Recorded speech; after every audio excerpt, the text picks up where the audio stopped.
La ville brûlait de terribles flammes, tout autour était englouti par les flammes. Les personnes présentes dans le bâtiment ne montraient aucun signe de vie. Et soudain, un type mystérieux a fait irruption dans le bâtiment. Le type mystérieux regarda autour de lui, et j'ai remarqué un garçon et une fille assis dans un coin. Le garçon a sorti un couteau et a regardé attentivement ce type. Le type mystérieux regarda attentivement le garçon dans les yeux. Et puis, involontairement, des larmes coulèrent des yeux du garçon. Soudain, le type mystérieux a sorti une arme à feu. Au même moment, il y a eu un coup de feu vers le garçon. Et soudain, la femme a frappé la table avec sa main. Le gars s'est réveillé de cette action et a salué la femme. La femme s'est tournée vers le gars et lui a dit de se dépêcher et de lui trouver une chambre, sinon elle dirait tout à son patron qu'il se relâchait et dormait pendant les heures de travail.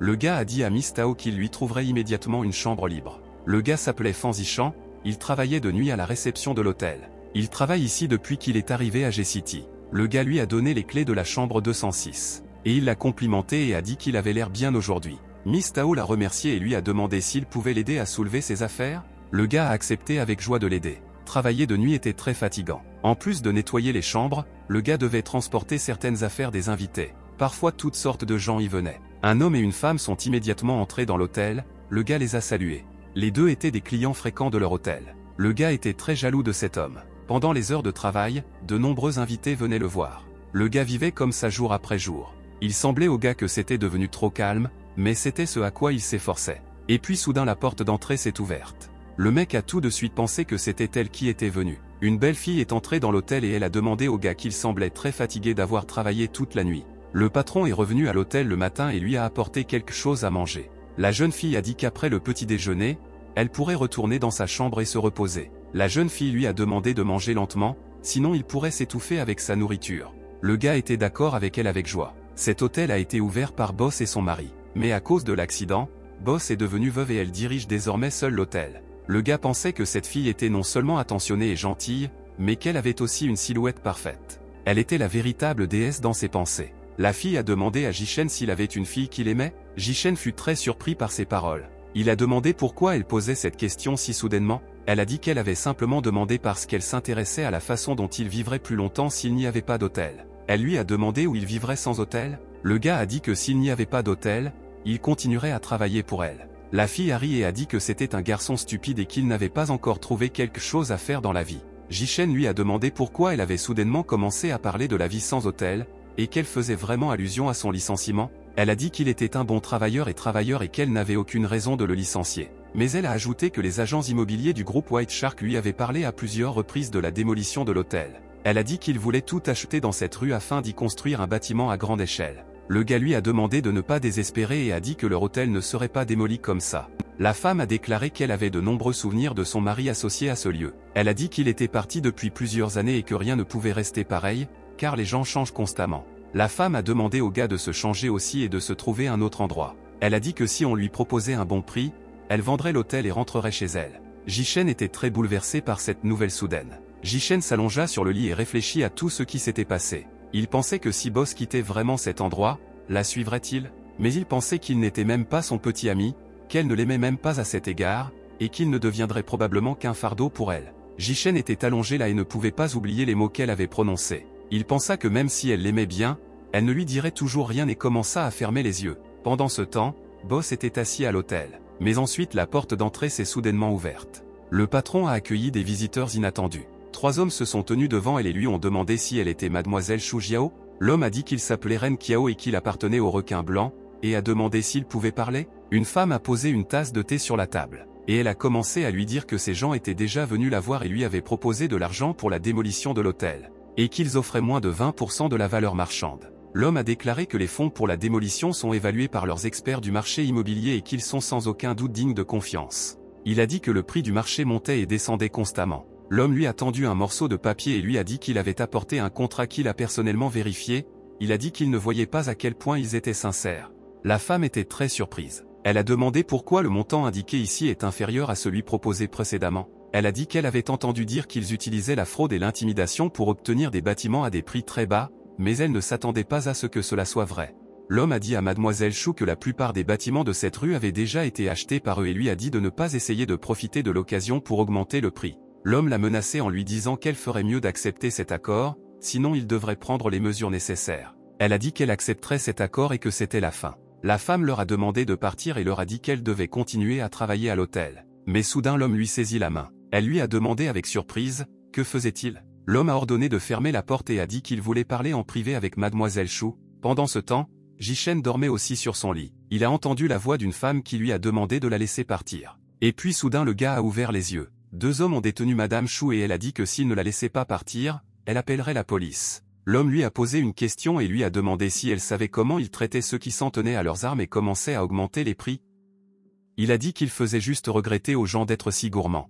Et puis soudain, l'homme a sorti un couteau. La femme leur a dit de la laisser partir rapidement. L'homme lui a demandé de ne pas faire d'histoire et lui a dit que sinon elle aurait une cicatrice sur le visage. Et puis soudain, quelqu'un lui a arraché le couteau des mains. Et Zichan est soudainement apparu dans cette pièce. L'homme a été très surpris par cela. Et Jichen, sans être surpris, lui a immédiatement donné un coup de poing au visage. Et assommé l'homme d'un seul coup. Ses complices étaient très en colère contre Jichen. Et puis Jichen se tourna vers son complice. Et j'ai frappé le deuxième gars au visage. Son dernier complice a attrapé la femme et a dit au gars de ne pas s'approcher de lui, sinon elle mourrait. Jichen courut rapidement vers lui, et lui a porté un coup dévastateur au cou. La femme a été très surprise par son action. Les 3 hommes gisaient sur le sol et n'ont pas pu résister. Le gars a demandé au patron si elle allait bien, la femme a dit que tout allait bien pour elle. L'homme s'est levé et a dit comment osait-il défier le requin blanc et a promis qu'il mourrait bientôt. L'homme a dit que son patron s'en occuperait. Jichen lui a dit de retourner dire à son patron que leur hôtel ne serait pas aussi facile à démolir que d'autres établissements.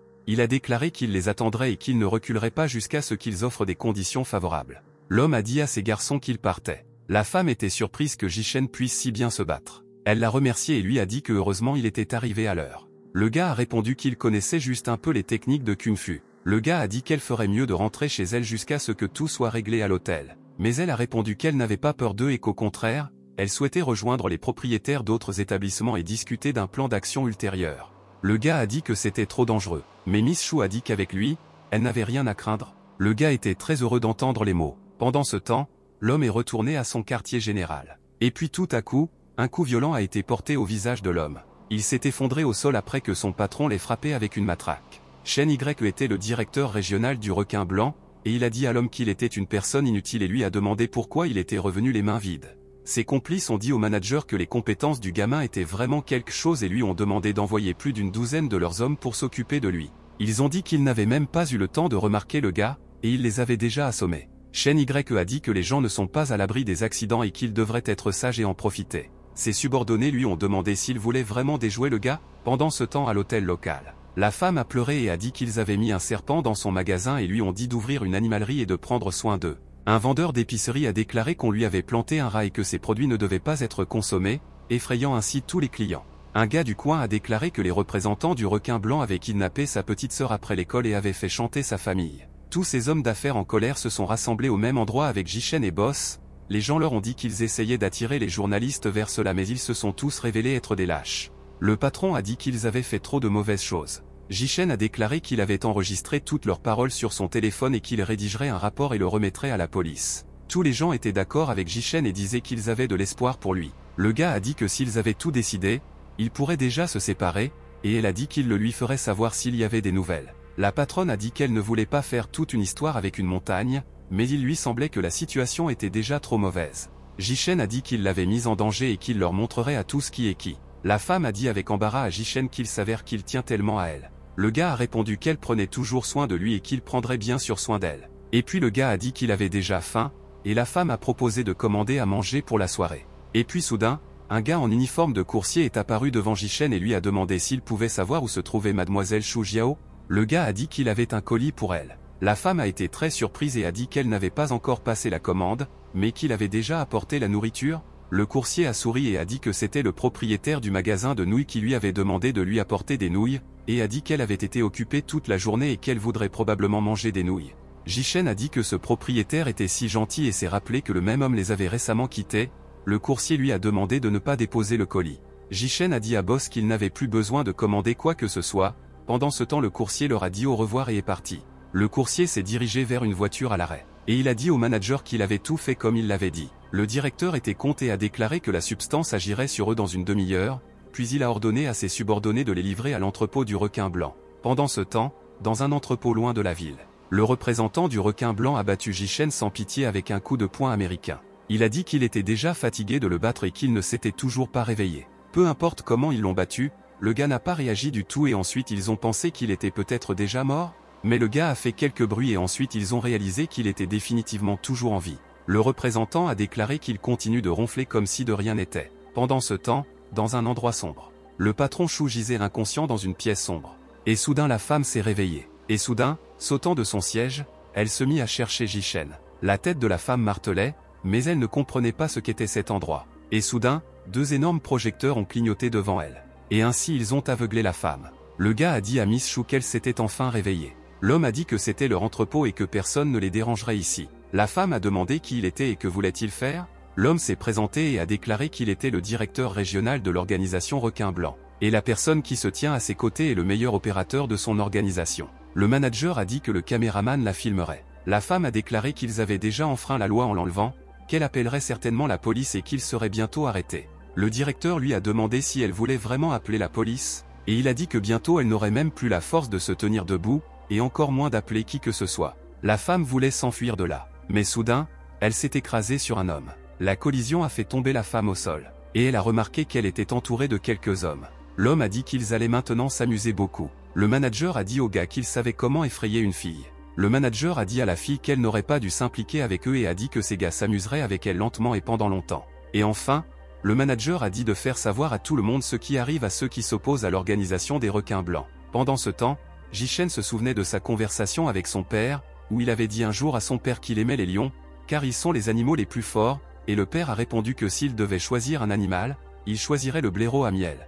Jichen se demandait pourquoi son père l'avait choisi, car ils sont si petits et il semble qu'il n'ait aucune force. Mais le père a répondu qu'il ne fallait pas sous-estimer ce garçon. Et il a dit que même s'ils ne sont pas aussi forts que les lions, ce sont les animaux les plus courageux d'Afrique. Son père a dit qu'ils ne sont jamais lâches, même en sachant que leurs adversaires sont plus grands et plus forts qu'eux. Et il a demandé à son fils s'il trouvait ça génial. Le gars a réfléchi aux paroles de son père et a dit qu'il voulait alors être comme un blaireau et ne jamais être un lâche, peu importe la force de son ennemi. Enfin, son père a déclaré que les ennemis auxquels ils seront confrontés à l'avenir seront beaucoup plus dangereux que les lions et autres animaux, et s'ils montrent ne serait-ce qu'une goutte de peur devant eux, alors ils le dévoreront.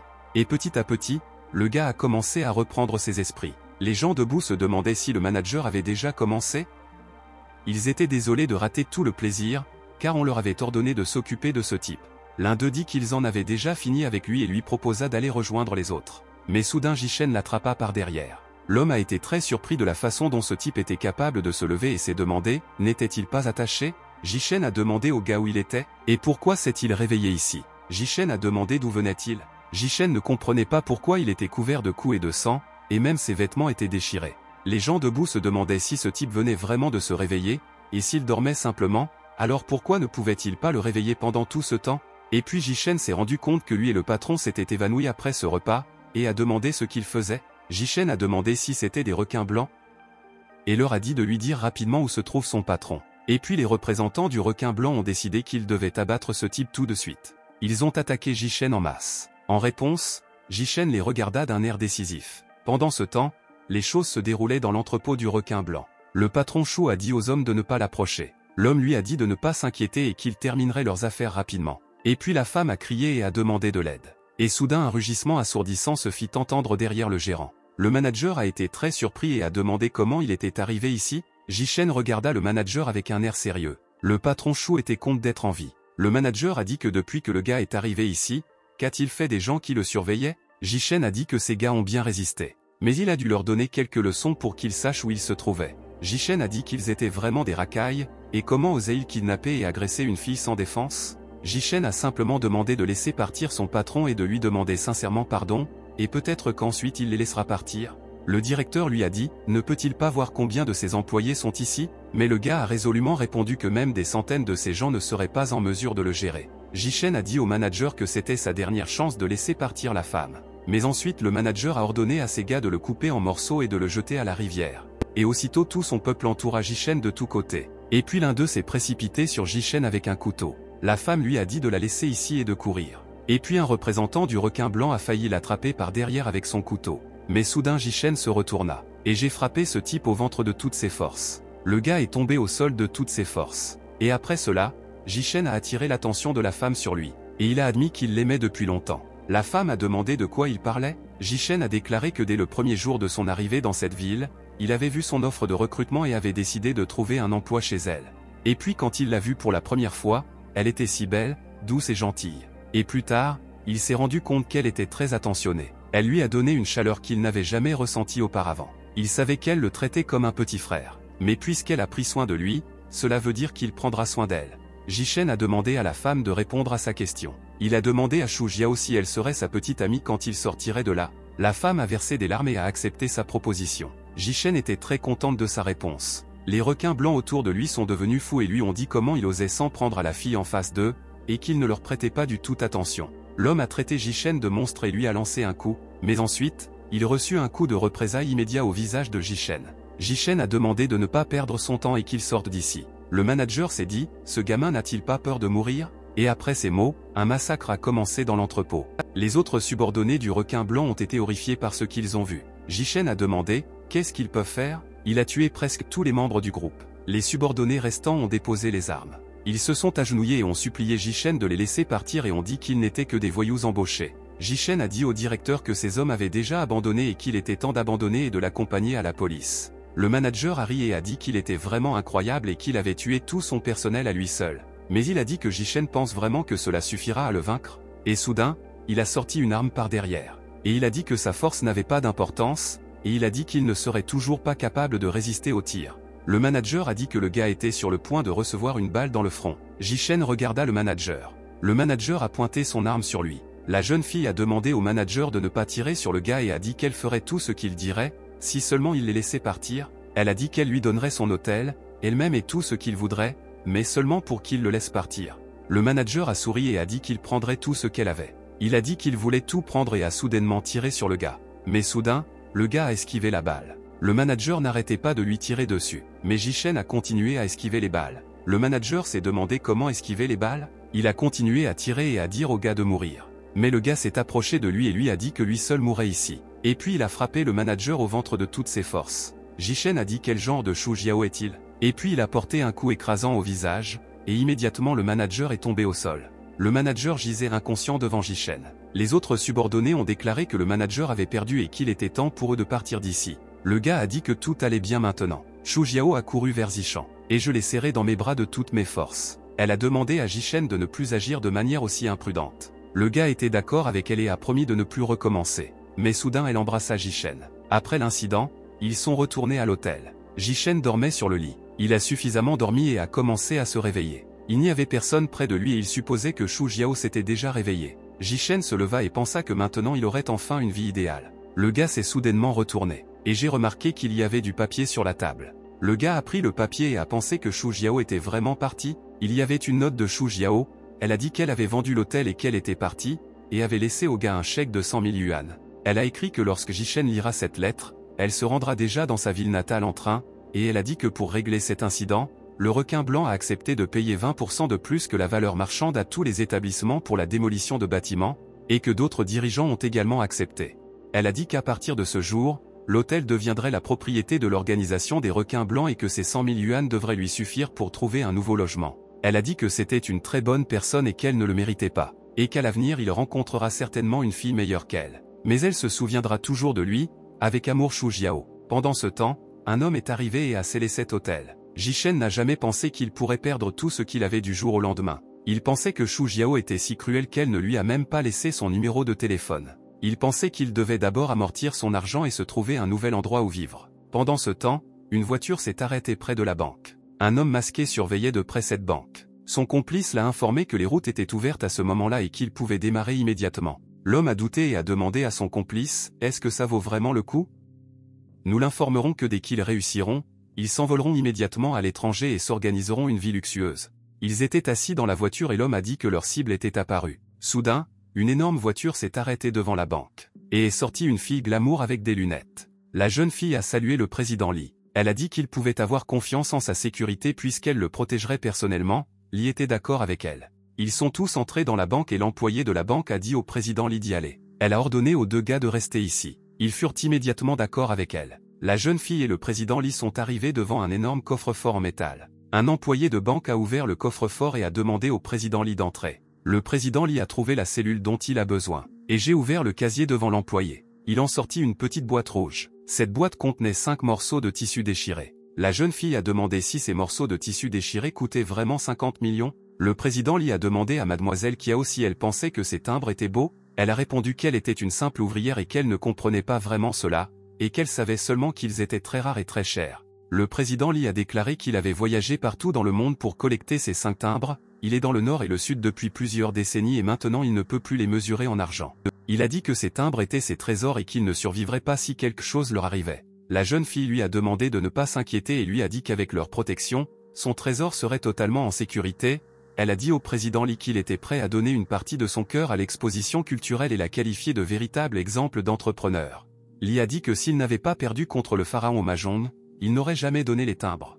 La jeune fille a réalisé que le pharaon était le directeur Wang du centre culturel. Pendant ce temps, Jishen est venu dans cette banque. Et je pensais qu'il semblait que tu pouvais retirer de l'argent de cette banque. L'homme masqué regarda Jishen. Et il a dit à son complice que s'il ne commence pas maintenant, alors il sera peut-être trop tard. Le complice était d'accord avec lui et a donné l'ordre de commencer. Et soudain, 3 hommes armés sont sortis de la voiture. Pendant ce temps, Jishen entra dans cette banque. Et une fille avec le président Lee est venue à sa rencontre. Les gardes leur ont demandé s'ils avaient fini leur travail. La fille a dit qu'il était temps pour eux d'aller au centre culturel. Et puis le garde a soudainement regardé vers la rue. Et il a ordonné à la fille de s'allonger par terre. Et puis il y a eu une énorme explosion. Jishen se retourna. Et soudain une énorme pierre vola vers lui. L'agent de sécurité a demandé à la fille si elle était en sécurité. Elle a répondu qu'elle allait bien. L'homme masqué a dit que cet explosif était si puissant. Son complice lui a dit de moins parler et de prendre les tampons vite pour qu'ils puissent sortir de là plus vite. La jeune fille a dit qu'ils avaient volé des timbres et qu'ils devaient les poursuivre rapidement. Jishen gisait écrasé sous une pierre. Et soudain son chèque a brûlé à côté de lui. La jeune fille a rapidement couru dans la rue et est montée dans la voiture. Elle a ordonné à son ami commerçant de rester près d'eux. Les voleurs conduisaient leur voiture. Et l'un d'eux a dit qu'il ne s'attendait pas à ce que tout soit aussi simple. Son complice a dit qu'ils étaient riches maintenant. La jeune fille a rattrapé les voleurs dans sa voiture. Et elle a dit au monstre masqué de restituer rapidement l'objet volé. Le voleur a ordonné à son ami de tenir le volant plus droit. Et il a dit que maintenant il allait leur tirer dessus. La fille a dit à son assistante de ralentir. L'homme a soudainement ralenti la voiture. Et à cause de cela, ils se sont éloignés des voleurs. La fille a dit que c'était très dangereux, et c'est bien qu'ils aient réagi rapidement. L'homme a dit à Nana qu'il y avait un problème avec la voiture. Elle a été surprise et lui a dit de ne pas lui faire peur parce qu'elle allait bien après tout. Pendant un instant, il lui sembla que la voiture était devenue plus lourde, mais en fait, la voiture est devenue plus lourde à cause du fait que Jishen se tenait sur le toit. Jishen a regardé la voiture des voleurs. Et soudain il s'est mis à courir sur le toit de la voiture. La fille était surprise, quels étaient ces bruits? Mais soudain, Jishen se précipita vers la voiture des voleurs. Il s'est envolé dans les airs parce qu'il a sauté très haut. Et j'ai atterri directement sur le toit de la voiture des voleurs. Le voleur a été surpris, que s'est-il passé? Et puis la voiture des voleurs a commencé à rouler dans des directions différentes et ils ont fini par s'arrêter. La jeune fille a ordonné à l'assistant d'arrêter la voiture. Le voleur a demandé à son complice pourquoi il avait arrêté la voiture et lui a dit de continuer à rouler. Mais soudain, Jishen a cassé la vitre de la voiture. Et puis il a attrapé un voleur. Et il l'a tiré vers lui à travers la vitre de la voiture. Ses complices ont été très surpris. Qu'est-ce que c'était? Les gars sont sortis de la voiture pour vérifier ce qui se passait là-bas. Ils se demandaient où était passé leur complice Ganzi. Et puis soudain, Jishen a attrapé le deuxième voleur par la jambe. Et j'ai traîné le voleur sous la voiture. Le dernier voleur lui a dit de sortir de là, quel qu'il soit, sinon il commencerait à tirer. Et puis Jishen est apparu derrière lui et a demandé pourquoi ils avaient causé cette explosion. Le voleur a été très surpris par son apparence. Jishen a dit au voleur que s'il volait simplement une banque, alors pourquoi avait-il utilisé des explosifs? Et il a dit qu'à cause d'eux il avait perdu son dernier argent. Le voleur a pointé une arme sur lui et lui a dit que ce serait la fin pour lui désormais. Jishen a dit que ce sont ses paroles. Et j'ai frappé durement le voleur en plein visage. Le voleur s'est envolé sous son coup puissant. Et j'ai atterri avec fracas directement sur l'asphalte. La fille a sorti cette même boîte du président Lee. En ouvrant la boîte, elle s'assura que tous les timbres étaient en ordre. Jishen a tenu le voleur dans ses bras et lui a dit de ne pas s'évanouir. Jishen a dit qu'il devait lui verser une compensation, sinon il devra dormir dans la rue. Et puis cette fille s'est approchée de lui par derrière et s'est tournée vers lui. Elle a dit qu'il n'avait pas besoin de frapper le voleur car il avait déjà perdu connaissance. Après tout ce qui s'est passé, ils se sont réunis dans une seule pièce. Les hommes ont dit à Jishen qu'il s'avère que la vie l'a battu si cruellement et que va-t-il faire maintenant? Jishen a pleuré et a dit que peut-il faire? Après tout, il devra désormais vivre dans la rue sans un sou en poche. La fille lui a ordonné d'arrêter de verser des larmes. Elle a dit qu'il avait cabossé leur voiture en roulant sur le toit et qu'il l'avait louée, et que leur prime n'était pas suffisante pour couvrir les réparations. Le gars a dit qu'il était pressé et que comment pouvait-il savoir que la voiture serait si fragile. L'homme a dit que ce n'était pas une voiture fragile, mais un Hummer, et a demandé à Nana de pardonner à ce type. Après tout, grâce à lui, ils ont rendu les timbres sains et saufs. Et en plus il a de bonnes compétences. L'homme a dit qu'il serait préférable de le laisser travailler pour eux et réparer tous les dégâts.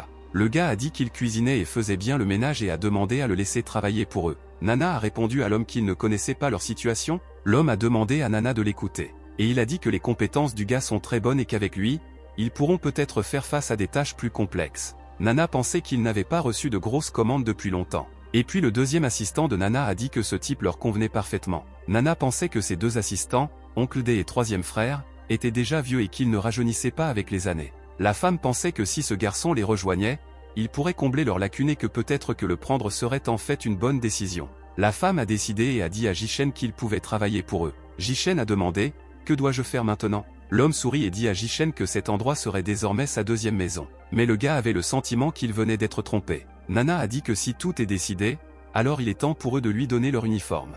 Jichen a remercié la femme. Nana a dit à Third Brother que le gars resterait chez lui pour le moment. L'homme a répondu qu'amener quelqu'un chez vous était un peu gênant et a dit « Peut-être qu'il restera ici dans l'entreprise ». Le gars leur a dit de ne pas s'inquiéter et qu'il pouvait dormir n'importe où. Nana lui a dit qu'il resterait ici. Pendant ce temps la nuit est venue. Un gars inconnu a dit à la fille qu'elle devait se dépêcher et qu'ils étaient déjà en retard d'une demi-heure. Un homme et une fille marchaient dans le couloir, il s'agissait du chanteur en herbe Wang Yang et d'un courtier de la société Xinji, Lutao. La fille a dit qu'immédiatement après le tournage, elle devait se rendre ici et a demandé quel genre de personne est ce requin. Le gars a répondu qu'il est très difficile de contacter un requin et, heureusement pour elle, il s'est avéré être son fan. La fille a dit que même si c'était le cas, ne sont-ils pas là simplement pour se serrer la main et se saluer? Lutao a répondu que s'il acceptait de les financer, il pourrait sortir un nouvel album. Lutao a dit à Wang Yang qu'elle ferait mieux d'essayer de bien chanter pour lui. Ils se sont tenus devant les gardes et Lutao a dit qu'ils avaient été invités à une réunion avec M. Shark. Le gardien a indiqué que le monsieur recevait actuellement d'autres invités et leur a demandé d'attendre un peu. Lutao a gentiment accepté de l'attendre. Chachantian était le président de l'organisation des requins blancs, il a demandé à son peuple qui lui avait fait ça. Le même manager était assis dans un fauteuil roulant devant lui. Chachantian a dit qu'il ne sait pas que le manager est son cousin, mais ensuite le subordonné a dit au maître que tout ce qu'il savait, c'est que le type s'appelait Fan Jichen. Le manager a ajouté que le gars est très bon dans les combats en tête-à-tête. Chantian s'est mis en colère et a dit que ceux qui osent toucher ses proches devraient être tués. Chachantian a dit à son frère de ne pas s'inquiéter et qu'il le vengerait certainement. Et puis Chachantian a ordonné à ses gars d'envoyer cette racaille pathétique nourrir les requins. Le gars a supplié le monsieur de le laisser partir et lui a dit qu'il l'aiderait à venger son frère. Mais le patron lui répond qu'un chien qui ne peut même pas protéger son maître est considéré comme un chien inutile. Le gars a crié et a demandé pardon au monsieur. Wang Yang et Lutao se tenaient près de la porte. Elle a demandé à Tao s'il l'avait entendu, mais ensuite le gardien a dit que mademoiselle Wang Yang pourrait rencontrer M. Lutao a souri et a dit que c'était génial qu'il puisse réussir. Mais ensuite le gardien lui a dit, n'a-t-il pas entendu ce qu'il a dit? Et que seule Miss Yang peut aller plus loin. Lutao lui a dit d'y aller et qu'il l'attendrait ici. La fille lui a demandé de n'aller nulle part. Les gardes sont entrés dans la pièce avec la fille, laissant ainsi le gars seul devant la porte. Ils entrèrent et se retrouvèrent face à face avec M. Wang Yang a salué le monsieur et lui a dit qu'elle était très heureuse de le rencontrer. Et puis la fille a soudainement remarqué que derrière le monsieur dans l'aquarium les requins mangeaient ce pauvre type. La fille avait très peur et criait. Chachantian lui a dit de ne pas avoir peur et que ses petits finiraient bientôt leur repas. Il lui a proposé de boire pour l'instant et a dit qu'il l'écouterait volontiers chanter. Pendant ce temps, sur le lieu de rendez-vous, Nana avec l'équipe et Jichen. Les hommes étaient sur le point de partir les premiers et ont dit au revoir à tout le monde. Jichen et Nana leur ont dit au revoir et leur ont dit à demain. Et Nana a ordonné au gars de balayer et de laver le sol. Jichen lui a dit qu'elle était si assidue qu'elle faisait même des heures supplémentaires. Elle a répondu que c'était parce qu'elle était très dévouée à son travail. Et après avoir dit ces mots, elle joua simultanément aux cartes sur l'ordinateur. Et soudain, Nana a dit qu'elle ne rentrerait pas chez elle, non pas à cause des heures supplémentaires, mais parce qu'elle habite ici. La jeune fille a déclaré que leur entreprise avait du mal à joindre les deux bouts depuis longtemps et qu'elle avait loué sa maison pour couvrir le loyer de l'entreprise. Et elle lui a demandé que sinon, pensait-il qu'elle aurait vécu ici, et finalement elle a dit que s'il veut prendre un bain, il doit la prévenir à l'avance. Le gars a accepté et a pensé que si cette entreprise était fermée, il n'aurait à nouveau nulle part où vivre. Nana a dit qu'elle dormait dans cette chambre et qu'en aucun cas il n'osait y aller. Elle a dit que sinon elle pourrait la poignarder avec un couteau pendant qu'elle dormait. Jichen a dit qu'il la comprenait. Nana a fermé la porte et a laissé le gars seul dans la chambre. Le gars pensait qu'elle était beaucoup plus dure que son ancien patron. Et puis soudain, deux hommes avec une fille sont apparus derrière lui.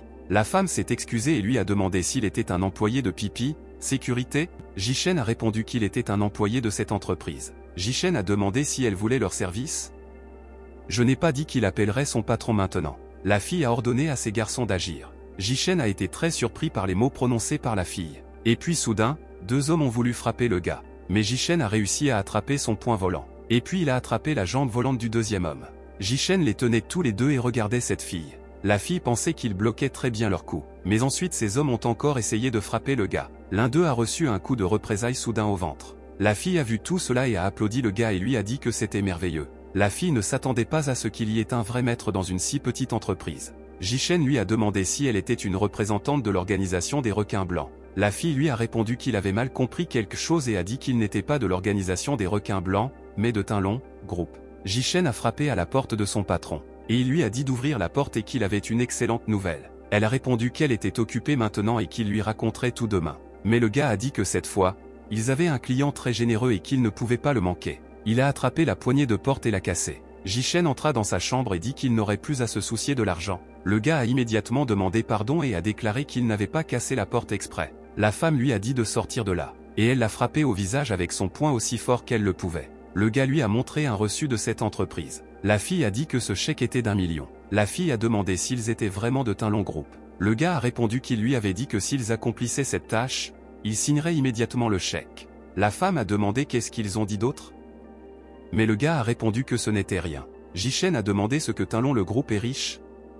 Et pourquoi était-elle si heureuse en entendant leur nom? La jeune fille sourit et dit que cette fois la vieille dame avait de la chance de son côté. La fille a dit que Tinlon le groupe est le plus grand concessionnaire automobile du pays et que sa valeur nette est la plus importante de leur pays. Et puis la femme s'est demandé pourquoi un si gros bonnet s'était tourné vers eux. Le gars a dit qu'ils avaient utilisé des videurs pour les vérifier. Mais il les a gérés avec facilité. Nana pensait que ce type n'était pas aussi simple qu'il y paraît, et en plus il a une grande force. Elle se souvint qu'elle avait verrouillé la porte et qu'il venait de la casser. Et puis la fille a pris Jishen par la peau du cou. Et elle lui a dit de répondre où il avait servi et de parler honnêtement de son passé. Jishen a dit qu'il était le commandant d'une escouade spéciale et que son passé est confidentiel et qu'il ne peut pas le révéler comme ça. Nana lui a dit de la regarder dans les yeux quand il répondrait. Le gars a demandé à Nana si elle voulait lui demander autre chose. La fille a dit que c'était normal de ne pas parler de son passé mais maintenant il est un employé de Pipi la sécurité et donc elle doit fonctionner pour le bénéfice de l'entreprise. La jeune fille lui a demandé de ne pas oublier qu'il leur doit encore de l'argent pour réparer le Hummer. Le gars a répondu qu'il ferait de son mieux.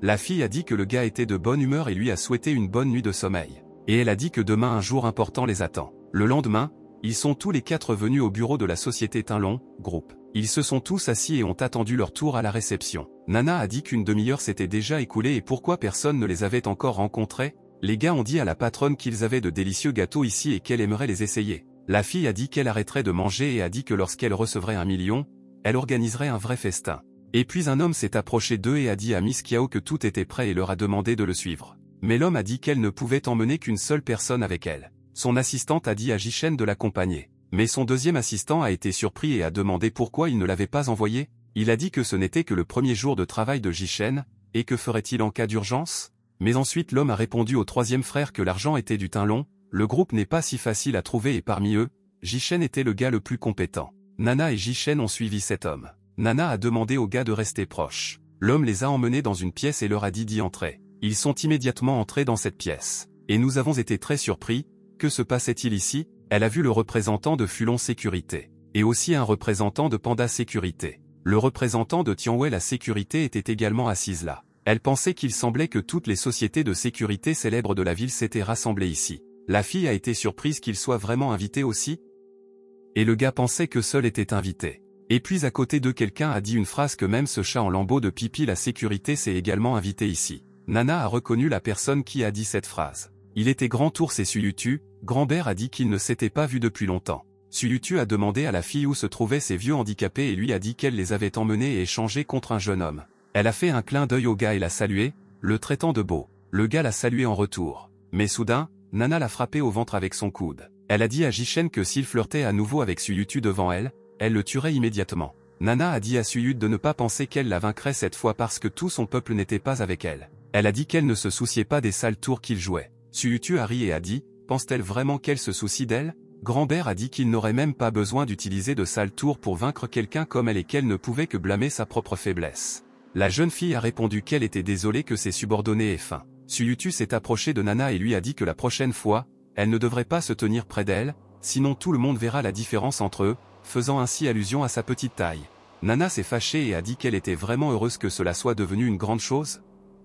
Suyutu a dit qu'il était temps pour eux de partir avant de les attaquer. Nana a crié qu'elle n'avait pas encore fini la conversation, et Jishen a tenu la fille dans ses bras et lui a demandé de se contrôler. Mais soudain, une fille avec des mecs derrière elle est apparue dans la pièce. Des représentants d'autres entreprises ont déclaré qu'ils étaient ici. Jishen l'a reconnue et a dit à son patron que c'était elle qui lui avait donné ce chèque. La fille les salua et leur dit bienvenue à Tinlong Group. La jeune fille a dit à tout le monde qu'elle s'appelait Marie et qu'elle était la secrétaire du président Tinlong Group. Et puis tout le monde a demandé à Miss Marie pourquoi exactement elle les avait tous rassemblés ici. Les représentants des entreprises se demandaient pourquoi tout le monde avait un tel chèque.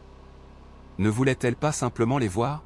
Marie a dit que pour annuler un chèque, il doit avoir la signature de leur président, mais que pour obtenir sa signature, ils devraient réussir leur test. Nana pensait qu'ils voulaient tester leur capacité. Nana a demandé à Marie qu'est-ce qu'elle attend d'eux exactement. Marie a répondu que le test était très simple et qu'elle voulait qu'ils montrent tout ce dont ils étaient capables. Elle voulait qu'ils éliminent le reste des entreprises. Les représentants d'autres entreprises ont été très surpris et ont demandé « Pourquoi est-ce nécessaire ?» Et que tous ici sont des sociétés de sécurité sérieuses et non des bandits du portail. Suyutu a demandé à Big Ours « Que sait-il quoi faire ?» Le gars a répondu que bien sûr, il le savait. Marie a poursuivi et a déclaré que l'entreprise qui réussit ce test recevra une signature sur le chèque. Elle a également ajouté que grâce à leur coopération avec eux, ils recevront 10 millions chaque année. Nana et Jishen ont été très surpris par les chiffres annoncés par Marie. Toutes les autres entreprises ont pensé que cela en valait la peine et si elles coopéraient avec Tinlong Group, alors une vie riche leur est garantie. Et puis tout à coup, un représentant d'une entreprise a frappé un autre gars par derrière. Et puis tout le monde s'est rendu compte que quelqu'un avait déjà commencé à agir. Et un représentant d'une entreprise a ordonné à tout le monde de passer à l'attaque. Soudain, les gens ont commencé à se battre. Jishen pensait que tout un massacre avait commencé ici, et Nana a dit que dès qu'ils ont entendu parler du montant de 10 millions, ils sont immédiatement devenus fous. Et soudain, un inconnu s'est précipité derrière Jishen avec les poings. Jishen se retourna immédiatement. Et j'ai frappé cet homme en plein visage. Jishen a dit à la fille qu'il s'agissait d'un concours de garde du corps et qu'il valait mieux qu'elle se tienne à l'écart, et la fille a dit qu'il ne pouvait pas combattre de si grandes entreprises et qu'il valait mieux qu'il parte de là. Jishen lui a demandé de ne pas s'inquiéter et a dit qu'il s'en occuperait lui-même. La fille a demandé s'il pouvait vraiment faire ça. Pendant ce temps, une bataille acharnée faisait rage entre tous les représentants de l'entreprise. Un homme mystérieux était assis dans la pièce et regardait tout cela se passer sur les moniteurs. L'homme regardait avec intérêt Jishen se battre. Pendant ce temps, Jishen continuait à se battre avec tout le monde, il esquiva le coup de l'homme. Et je l'ai frappé au ventre de toutes ses forces. L'homme s'est immédiatement effondré au sol et a perdu connaissance. Big s'est tenu derrière Jishen Bear, et a dit qu'il semble que Kiao ait trouvé un employé sympa. Il a dit qu'il travaillait sous sa direction. Jishen a demandé s'il se sentirait vraiment désolé pour lui en tant qu'ancien collègue, mais Big Bear a répondu que peu importe qui est son adversaire, il l'écrasera. Suyutu se tenait à côté de Kiao et a déclaré que Big Bear avait d'excellentes compétences en arts martiaux et était considéré comme le meilleur garde du corps de cette ville. Et elle a dit que c'était grâce à Jiao et qu'elle l'avait si bien entraîné. Jiao lui a juste souri. Suyutu a demandé combien d'argent elle avait promis à ce type. La fille a dit que ce n'était pas une question d'argent ou quoi que ce soit d'autre, mais elle ne comprend pas cela. Suyutu a demandé à quoi elle voulait en venir. Jiao a dit que Suyutu utiliserait tous les moyens pour avoir des gars comme lui. Elle a dit qu'elle ne pouvait même pas dire des choses aussi sales à voix haute. Suyutu était très en colère à cause de ses paroles prononcées. Et soudain, Suyutu a giflé Jiao au visage. Jiao a dit « Comment ose-t-elle la frapper ?» Pendant ce temps, Jishen et Gros Ours se tenaient face à face. Mais soudain, Gros Ours se précipita vers Jishen. Et je voulais le frapper avec mon énorme poing. Le Gros Ours a dit que c'était la fin pour ce gars. Mais soudain, il reçut en réponse un violent coup de pied au visage. Jishen l'a traité d'imbécile et a déclaré qu'il ne serait pas capable d'esquiver les attaques aériennes. Big Bear est tombé au sol avec fracas. Et après cela, il a entendu quelqu'un derrière lui dire que c'était très cool, Jishen l'a remercié. Mais quand Jishen s'est retourné, le gars a dit qu'il ne parlait pas de lui, et a répondu qu'il parlait d'eux. Pendant ce temps, un combat de femmes avait lieu, Suyutu a traité Jiao de naine et a dit que maintenant elle lui ferait des choses sales. Jiao a répondu qu'elle n'avait rien d'autre pour attirer les hommes que des choses sales. Les filles ont échangé des insultes les unes contre les autres. Jishen a regardé tout cela et a pensé que les combats de femmes sont mauvais, mais ils sont si beaux. Et puis soudain Miss Marie se tourna vers lui et lui dit que leur compagnie Pipi la sécurité a réussi le test. Marie a dit au gars de venir chercher son patron et lui a demandé de venir avec elle et qu'elle les accompagnerait à une réunion avec le président. Ils prirent tous les trois l'ascenseur. Zishan a demandé à Jiao pourquoi elle ne s'entend pas tellement avec Miss Su. Elle a répondu que pourquoi posait-il des questions sur cet imbécile. Et elle a dit qu'il voulait vraiment la protéger. Jishen a répondu qu'il était juste curieux. Elle a répondu que, pour être honnête, elle ne comprend même pas pourquoi tout s'est passé ainsi. Elle a déclaré qu'ils étaient tous deux diplômés de l'académie de police. Elle a dit qu'à cette époque, leur duo était le meilleur de toute l'académie, et ils lui ont donné le nom de Huaxia, Xuang Jiao. La fille a dit qu'elles étaient comme deux sœurs. Après l'académie, elle part dans une autre ville, et ils s'éloignent progressivement l'un de l'autre. Mais quand Su Yutu est revenue, elle était déjà une personne complètement différente, et à partir de ce moment, elle l'a constamment confrontée. Jiao a dit que non seulement Su Yutu avait fait disparaître son entreprise, mais qu'elle avait également emmené les gens un par un. Pendant ce temps ils montèrent au 69e étage. Et Miss Marie a dit qu'ils étaient là. Jishen a été très surpris par ce qu'il a vu. Il y avait un homme assis sur une chaise et il disait qu'il avait enfin trouvé la bonne personne.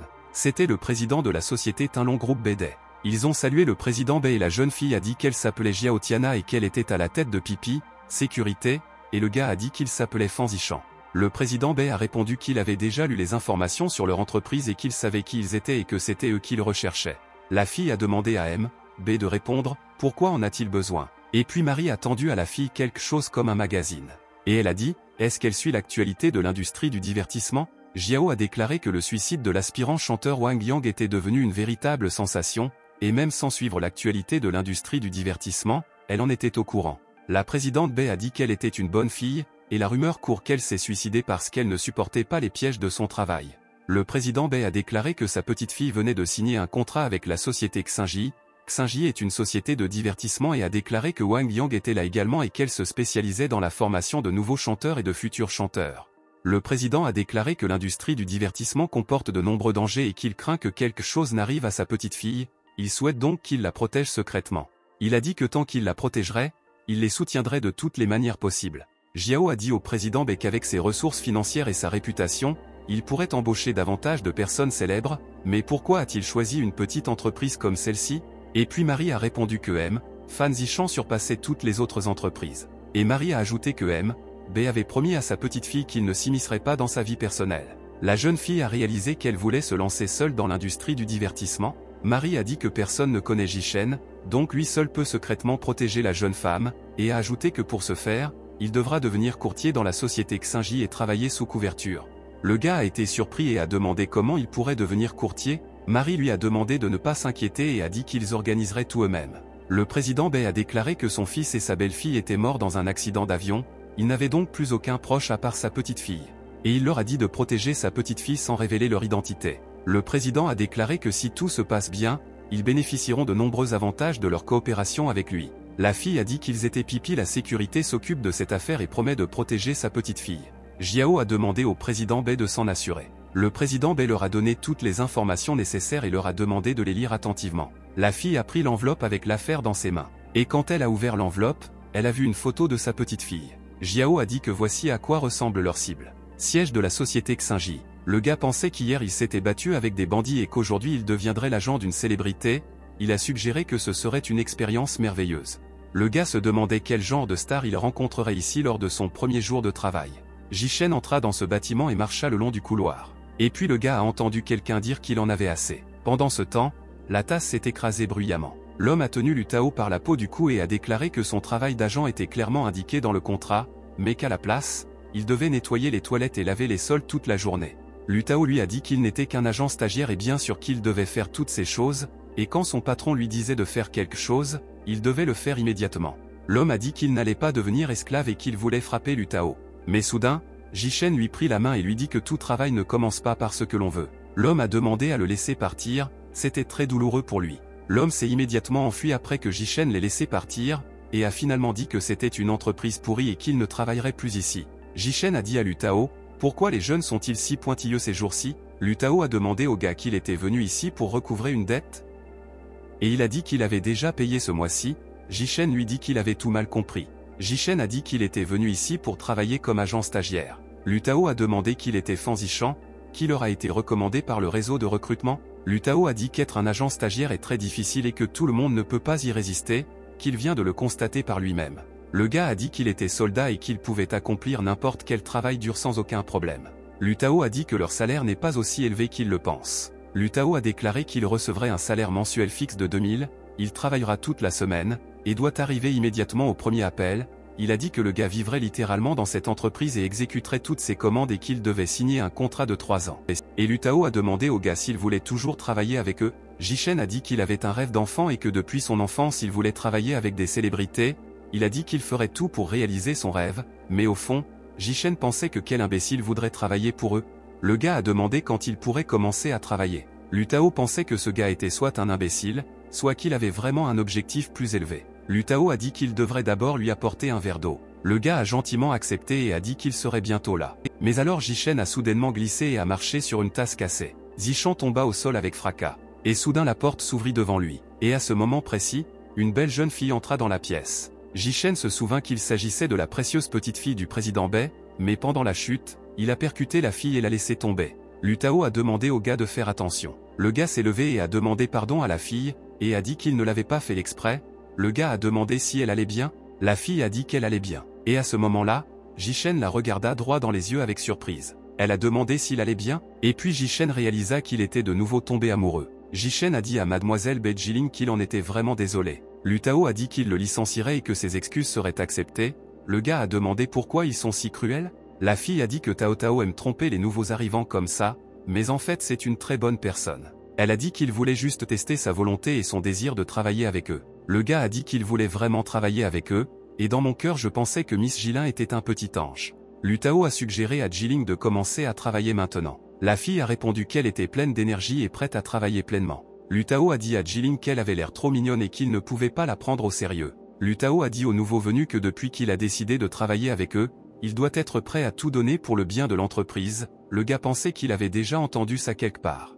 Lu Tao a demandé à Jishen de charger toutes ses caisses dans la voiture. Le gars s'est demandé, pourquoi y en a-t-il autant? Lu Tao a déclaré qu'aujourd'hui, ils devront visiter de nombreux endroits différents et, naturellement, pour cela, ils devront emporter beaucoup de vêtements avec eux. Et puis soudain, un Homer familier s'est arrêté devant le bâtiment. Nana a dit à troisième frère que la cible avait été identifiée et qu'ils étaient sortis. Les hommes étaient heureux d'avoir reçu une nouvelle voiture pour protéger leur petite fille et de ne plus avoir besoin de louer de voiture. Le troisième frère a demandé à Nana si c'était confortable pour elle de s'asseoir à l'arrière. Elle a dit que c'était très spacieux et qu'elle pouvait même dormir ici. L'homme a dit à Nana qu'ils étaient au travail, mais elle lui a dit de ne pas s'inquiéter car Jishen s'occuperait d'elle lui-même. Pendant ce temps, Jishen et les autres arrivèrent au studio. L'homme s'est tenu dans le studio et a ordonné aux autres de donner plus de lumière, et a demandé au gars que le groupe H48 était déjà arrivé ici. Le gars a dit au monsieur que le chef de la société Xinji voulait le rencontrer. Lu Tao a salué son frère Wang Yuan et lui a dit qu'il ne s'était pas vu depuis longtemps. Lu Tao a mis sa main sur son épaule et a dit qu'il ne s'attendait pas à devenir réalisateur dans quelques années seulement,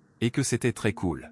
Wang Yuan s'est mis en colère et a dit qu'il lui a permis de lâcher prise. Lu Tao a été très surpris de cette réaction. Et Wang Yuan a dit à Lu Tao qu'il pensait qu'il était une sorte d'agent important. Et il a demandé pourquoi diable avait-il osé être en retard. Wang Yuan a dit qu'il n'était rien de plus qu'un déchet, et sans son succès temporaire avec Wang Yang, il ne l'aurait jamais appelé pour le remplacer. Lu Tao lui a demandé de ne pas parler de Wang Yang maintenant. Jishen se tenait derrière lui et demanda à Jilin à voix basse, « Qui est ce type ?» Elle a dit qu'il était le directeur général de l'émission du soir GTV et qu'il était responsable de presque toutes les émissions à la télévision. Le gars a dit qu'alors il n'avait pas besoin de se disputer avec lui. Lu Tao a présenté Bai Jiling à l'homme et lui a dit qu'il avait récemment signé un contrat avec elle et qu'elle avait une très bonne voix. La jeune fille a salué le réalisateur et lui a demandé de prendre soin d'elle à l'avenir. Le réalisateur pensait qu'elle avait une très belle voix et qu'elle avait l'air bien, et peut-être qu'elle serait encore plus populaire que Wang Yang. Wang Yuan a dit que si elle acceptait de faire des bêtises avec lui, alors il pourrait la promouvoir au sommet de la télévision. Jishen se mit en colère contre ces mots. Lu Tao lui a dit qu'il pouvait plaisanter. Wang Yuan a dit que l'audition commencerait bientôt et que nous devions nous y préparer. Lu Tao a répondu qu'il le comprenait. Jishen était très en colère contre cet homme. Il a involontairement serré les poings de colère. Mais soudain Jilin lui prit la main. Et elle a dit à Jishen que tout allait bien et lui a demandé de ne pas être si en colère. Elle a dit qu'il faisait juste une mauvaise blague et qu'il n'était pas nécessaire de prendre ses paroles à cœur. Jishen était d'accord avec ses paroles. Pendant ce temps, Wang Yuan disait que le spectacle commencerait dans une demi-heure, et a dit à tout le monde d'aller se préparer, et a dit qu'il irait au bureau pendant un moment pour se reposer. Et puis soudain, quelqu'un a appelé Wang Yuan par derrière. C'était le directeur de l'organisation des requins blancs. Il a dit que le spectacle allait bientôt commencer et a demandé pourquoi il se promenait ici sans rien faire. Wang Yuan a dit qu'il dirait immédiatement à son jeune frère de lui aménager une salle VIP. Shark a dit que Wang Yuan est une personne tellement intéressante et qu'il est toujours invité à ses spectacles, et ne le savait-il pas? Il a demandé s'il laissait de la place à son chanteur? Wang Yuan s'est excusé et a dit qu'il ne savait pas qu'il amènerait quelqu'un. Le réalisateur du requin blanc a légèrement giflé le visage de Wang Yuan. Et la fille qui se tenait à côté du réalisateur lui a dit qu'il devait être complètement vert s'il ne savait pas des choses aussi simples. Wang Yuan a dit qu'ils auraient pu le prévenir et qu'il leur aurait préparé une place à l'avance. Le réalisateur du requin a demandé s'il voulait vraiment dire que tout était de sa faute, et puis il a porté un coup puissant au ventre de Wang Yuan. Et puis il l'a attrapé par les cheveux avec une forte poigne. Le directeur du requin blanc a continué à le tenir par les cheveux et, à son tour, il a demandé pardon au maître et lui a dit qu'il avait tort. Le réalisateur a demandé qu'il avait déjà oublié qu'il avait mis dans le fauteuil du réalisateur. Le réalisateur du requin a dit qu'il lui serait aussi simple que d'éplucher des poires pour le faire disparaître et veut-il vérifier? Wang Yuan a demandé pardon au maître et a dit qu'elle trouverait immédiatement une place pour son chanteur. Et puis immédiatement Wang Yuan a appelé son adjoint. Wang Yuan lui a ordonné de remplacer immédiatement le chanteur de la compagnie Xingji par le chanteur amené par M. Pendant ce temps, tout le monde était rassemblé dans le vestiaire. Jishen y a vu le chanteur, Ma Shukui, et le prince du hip-hop Liu Yifan. Jishen a vu tant de célébrités lors de son premier jour de travail et a pensé qu'être courtier était vraiment merveilleux. Et puis dans son écouteur, son équipe a dit qu'il devrait profiter de cette opportunité. Yi Jiao a demandé un autographe de Wang Zi pour elle. Le gars pensait que Wang Zi était vraiment là, et puis il l'a remarqué et il lui a semblé qu'il connaissait M. Tao. Wang Zi a communiqué avec Tao et l'a invité à dîner ensemble. Wang Zi a dit à Lu Tao qu'il n'accepterait pas de réponse négative. Jishen s'est approché du patron Tao et lui a demandé si Wang Zi l'avait invité à dîner. Et quelle est leur relation? Lu Tao a dit qu'il l'avait aidé lors de ses débuts, donc il se sent toujours redevable envers lui. Jishen a demandé à Tao qu'il ne savait pas qu'il était si populaire que les gens faisaient la queue pour obtenir son autographe. Tao a demandé au nouveau venu s'il connaissait Wang Fei. Le gars a dit que bien sûr, il la connaissait et qu'elle était la petite amie de Xiao Dinfeng. Lu Tao a dit qu'il les dirigeait tous les deux, et c'est à ce moment-là que leur relation a commencé. Le gars n'en croyait pas ses oreilles. Tao a dit qu'il pensait qu'il allait à Xingji parce qu'il avait entendu parler de ses succès et qu'il se demandait ce qui n'allait pas, et Tao a soudainement demandé au gars pourquoi il les avait choisis. Le gars a pensé à ce moment précis qu'il était sur le point d'être découvert. Jiao a crié après le gars à la radio et lui a demandé ce qu'il faisait. Et vraiment, il n'a pas eu connaissance de cette information, mais soudain, quelqu'un derrière lui a demandé de quoi il parlait. Jilin se tenait là et posait cette question. Elle a dit qu'elle avait déjà changé de vêtements et a demandé à quoi elle ressemblait. Jishen a dit que dans cette robe, elle ressemble à un petit ange, et Lu Tao a ajouté que cette robe lui va très bien. Jilin se tenait devant eux dans une belle robe blanche. Jishen pensait qu'elle était si belle et qu'elle deviendrait certainement très populaire. Et puis soudain, l'adjoint de Wang Yuan a fait irruption dans le vestiaire et a dit qu'il les avait enfin trouvés. Il a dit qu'il y avait des changements mineurs chez eux et que leur chanteur ne se produirait pas aujourd'hui. Jishen et Tao ont été très surpris par cette décision et ont demandé pourquoi leur chanteur ne se produirait pas, et puis quelqu'un dans la loge a dit que leur place lui était donnée. La fille du directeur du requin blanc était assise là et elle a dit que dans ce domaine, il est très important d'avoir des gens importants derrière soi.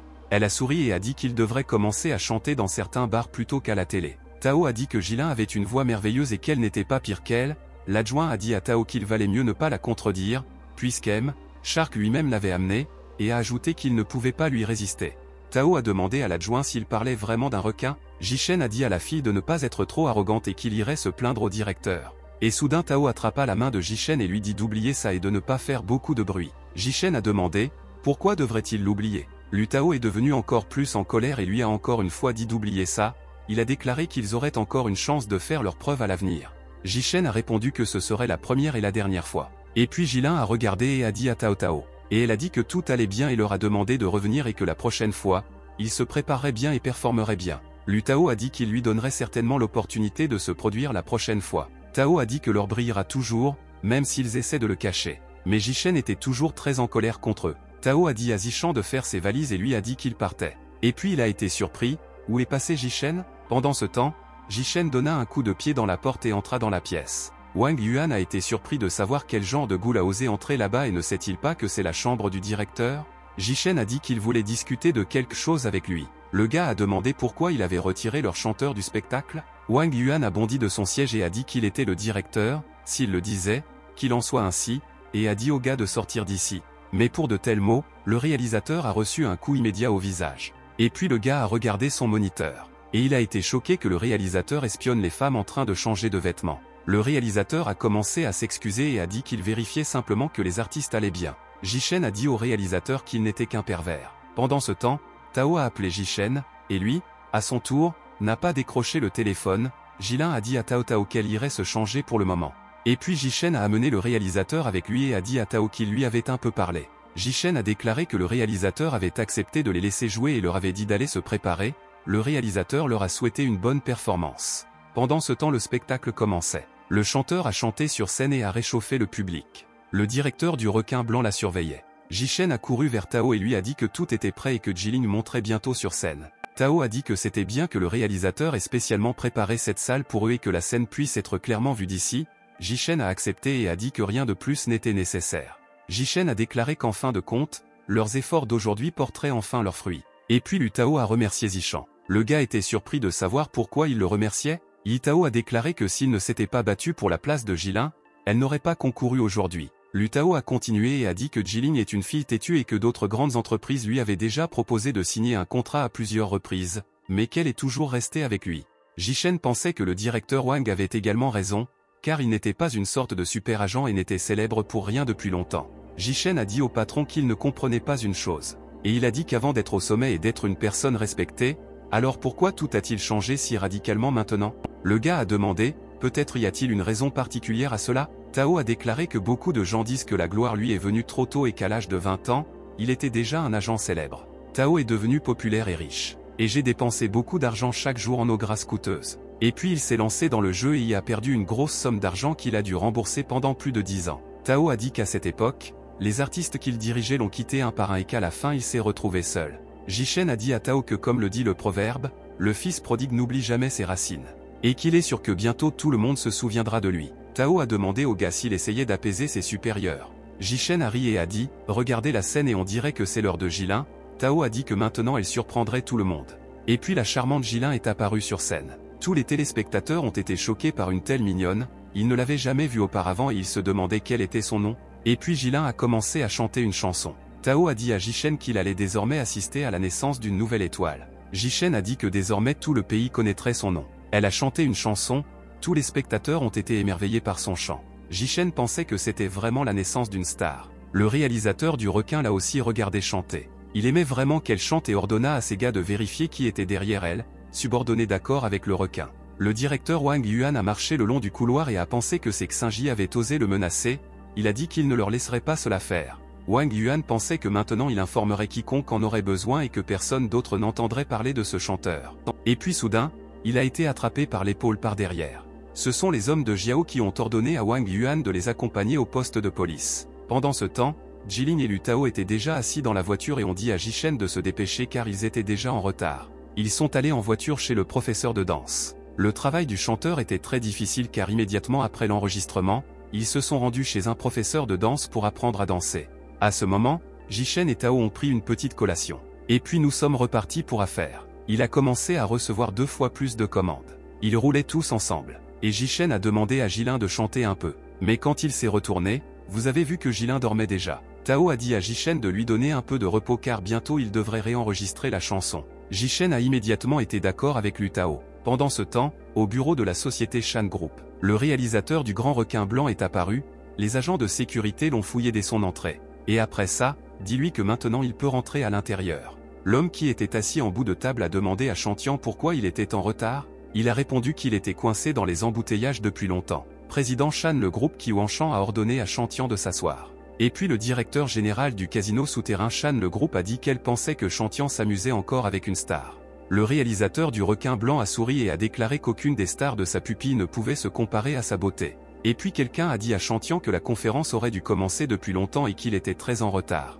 De Shan, groupe Kizenyu, il a dit que Chantian ne semblait pas du tout les prendre au sérieux. Et puis quelqu'un lui a répondu et lui a dit qu'il semblait que quelqu'un n'était pas satisfait de bébé chat. C'était le chef de l'industrie du divertissement à Shan Group flûte et fait. Chantian a remercié tout le monde pour leur aide. Il pensait qu'il était un gamin, il aurait aimé pouvoir lui dire ça. Le président Kiwanshan a déclaré que maintenant qu'ils sont tous réunis, il peut commencer. Le président a déclaré que les terres qu'ils ont récemment écrasées sous Shan le groupe est maintenant suffisant. Et qu'actuellement près de la moitié du territoire de la ville appartient à leur entreprise. Le président a déclaré que leur plan de développement immobilier avait atteint la première étape et qu'il leur fallait donc choisir un responsable de la deuxième étape. Mais ensuite la femme a dit que peu importe qui serait choisi, Elle serait à la tête de la décision de M. Qui? Flûté fait a demandé, qui choisira M? Qui? Le réalisateur du Requin Blanc a demandé au vieil homme à quel genre de jeu il jouait. Le président qui a déclaré qu'ils étaient tous comme des enfants pour lui et qu'il était fier de chacun d'eux. Et il a dit que, par exemple, Flûté fait est à la tête de l'industrie du divertissement et se débrouille seule avec tout, et que grâce à elle, les discothèques et les couples karaoké ouvrent les uns après les autres et qu'à ce rythme-là ils rattraperont les premiers en la matière Golden X grille. Et du Litan a également plu au président avec ses succès. Il a déclaré que le casino a toujours été et reste leur activité la plus rentable. Le président a déclaré que même si la société de requins blancs de Chantian n'a été créée que récemment, elle ne porte pas encore ses fruits. Il a également réussi à promouvoir de nombreuses nouvelles stars, ce qui leur a valu une grande popularité. Et le représentant a dit qu'en face de lui se trouve leur société pharmaceutique dans laquelle ils investissent seulement de l'argent mais n'obtiennent aucun résultat. Il a dit qu'il n'était qu'un simple vieil homme qui regardait tout objectivement. Et il a dit à son fils de ne pas penser qu'il y aurait des concessions pour lui. Et il a dit que maintenant il n'était plus nécessaire de choisir quelqu'un de responsable, alors il le ferait. Le représentant leur a donné un mois à tous. Et il a dit que celui qui récoltera le plus d'argent pourra devenir responsable de la deuxième étape. Les gens assis a été indigné et pensaient que ce vieil homme ne regardait que les résultats et non le processus lui-même. Et ils ont dit que tant que cela ne dépasse pas les limites de ce qui est autorisé, ils peuvent fermer les yeux sur cela. Après cela, Chantian a conduit sa voiture. Une fille était assise sur le siège voisin à côté de lui et lui a demandé pourquoi il avait besoin d'elle si tard, et avait-il besoin de rencontrer quelqu'un?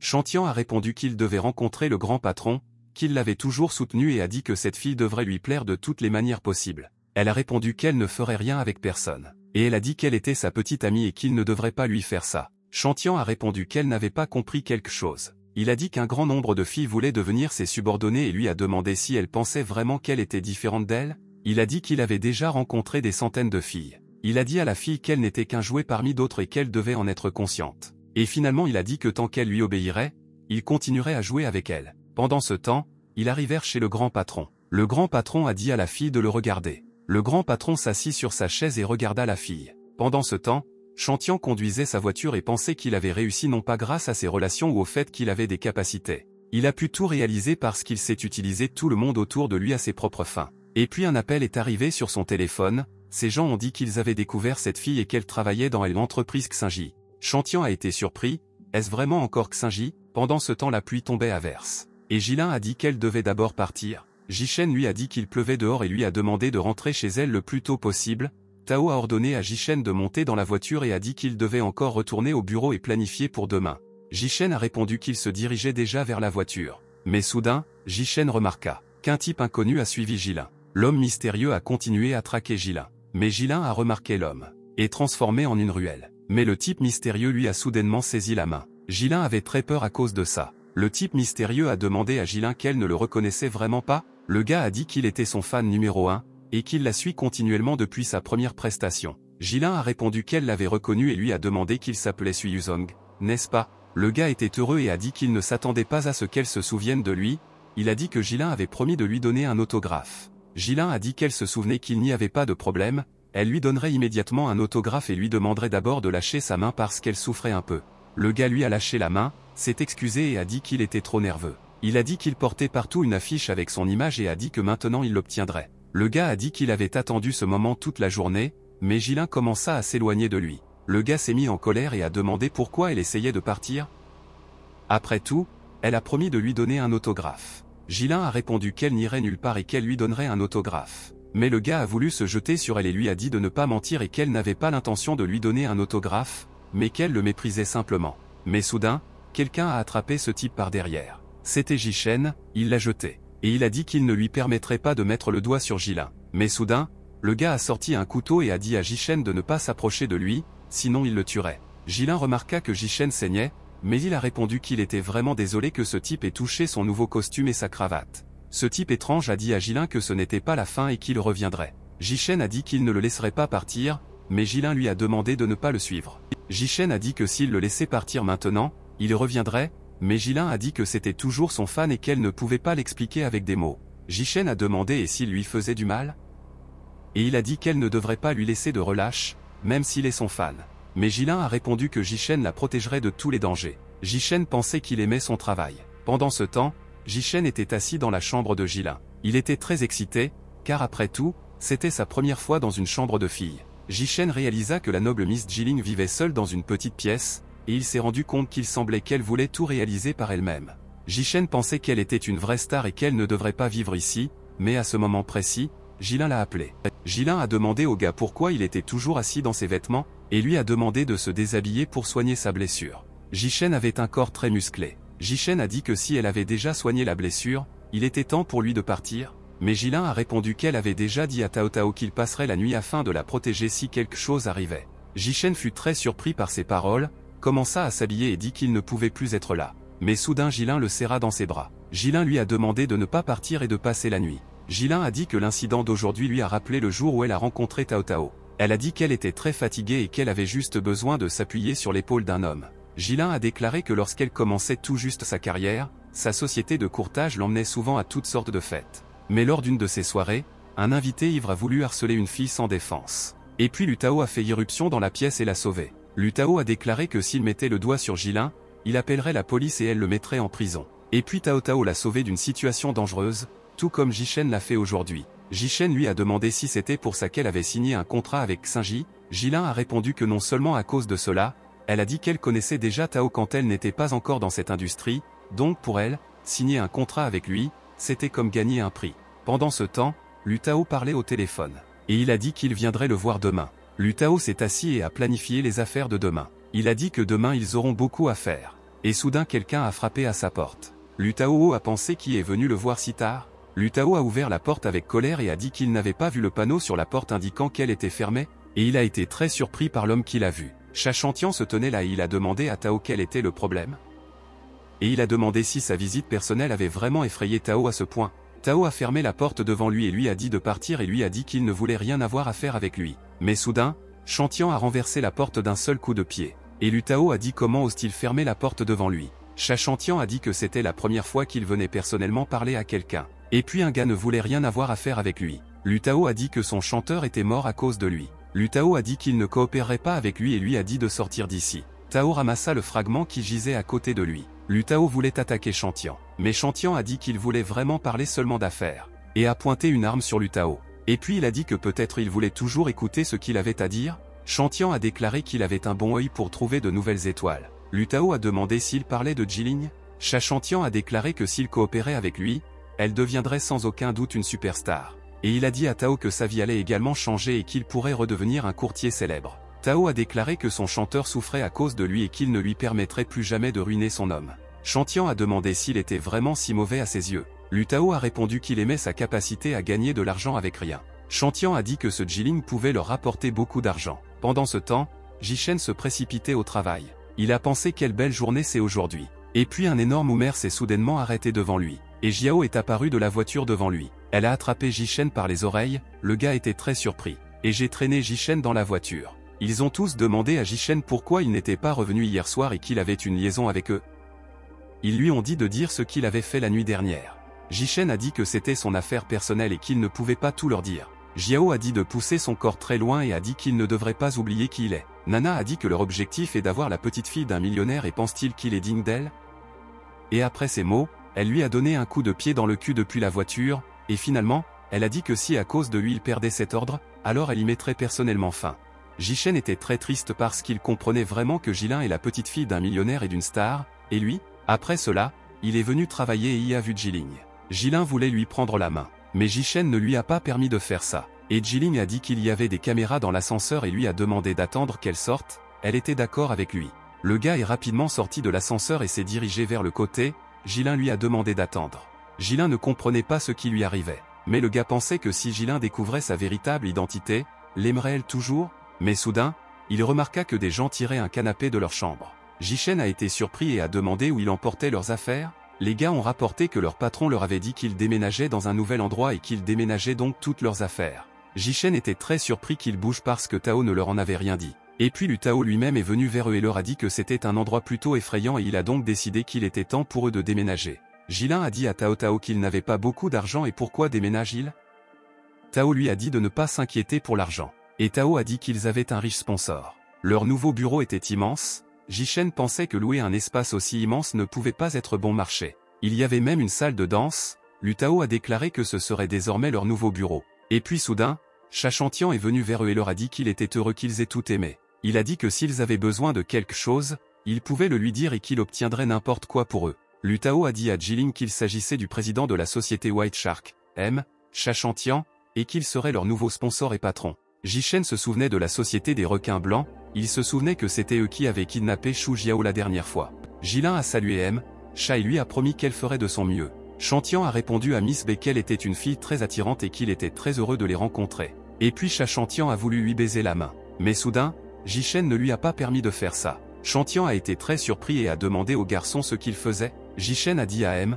Cha qu'il ne devrait pas utiliser l'étiquette étrangère. Et puis soudain, Jishen reçut un coup au visage de Lutao. Tao lui a dit comment oserait-il parler ainsi au président Cha, et a dit qu'un autre comportement de ce genre et il serait expulsé de son poste. Il a dit à Jishen de demander immédiatement pardon à M. Chantian. Chantian a dit à Tao d'oublier ça et de parler affaires à la place. Chantian tendit la tablette à Tao et lui demanda de se familiariser davantage avec elle. Tao a été surprise parce que Jilin est arrivé sur la page principale de l'actualité du divertissement avec une vidéo de sa première performance à la télévision. Jishen a dit qu'il semble que la belle voix de Jilin ait captivé de nombreuses personnes. Lutao pensait qu'un nouveau venu comme Jiling ne pouvait pas apparaître sur la première page et pensait que ce devait être M. Chantian qui avait essayé. Chachantian a répondu qu'en vérité, cette page peut être achetée pour une certaine somme d'argent. Mais il a dit que ce qu'ils écrivent dans les commentaires est la pure vérité et que cela montre que Jilin mérite une telle attention. Chantian a déclaré que maintenant toutes les conditions pour Jiling sont préparées, il ne reste plus qu'à créer une impulsion et cela deviendra populaire dans tout le pays. Chantian a dit à Jiling qu'elle aurait désormais beaucoup de travail et il espère que tout s'arrangera pour elle. Jilin a répondu à M. Cha pour s'en assurer, elle a promis qu'elle ferait tout ce qui était en son pouvoir.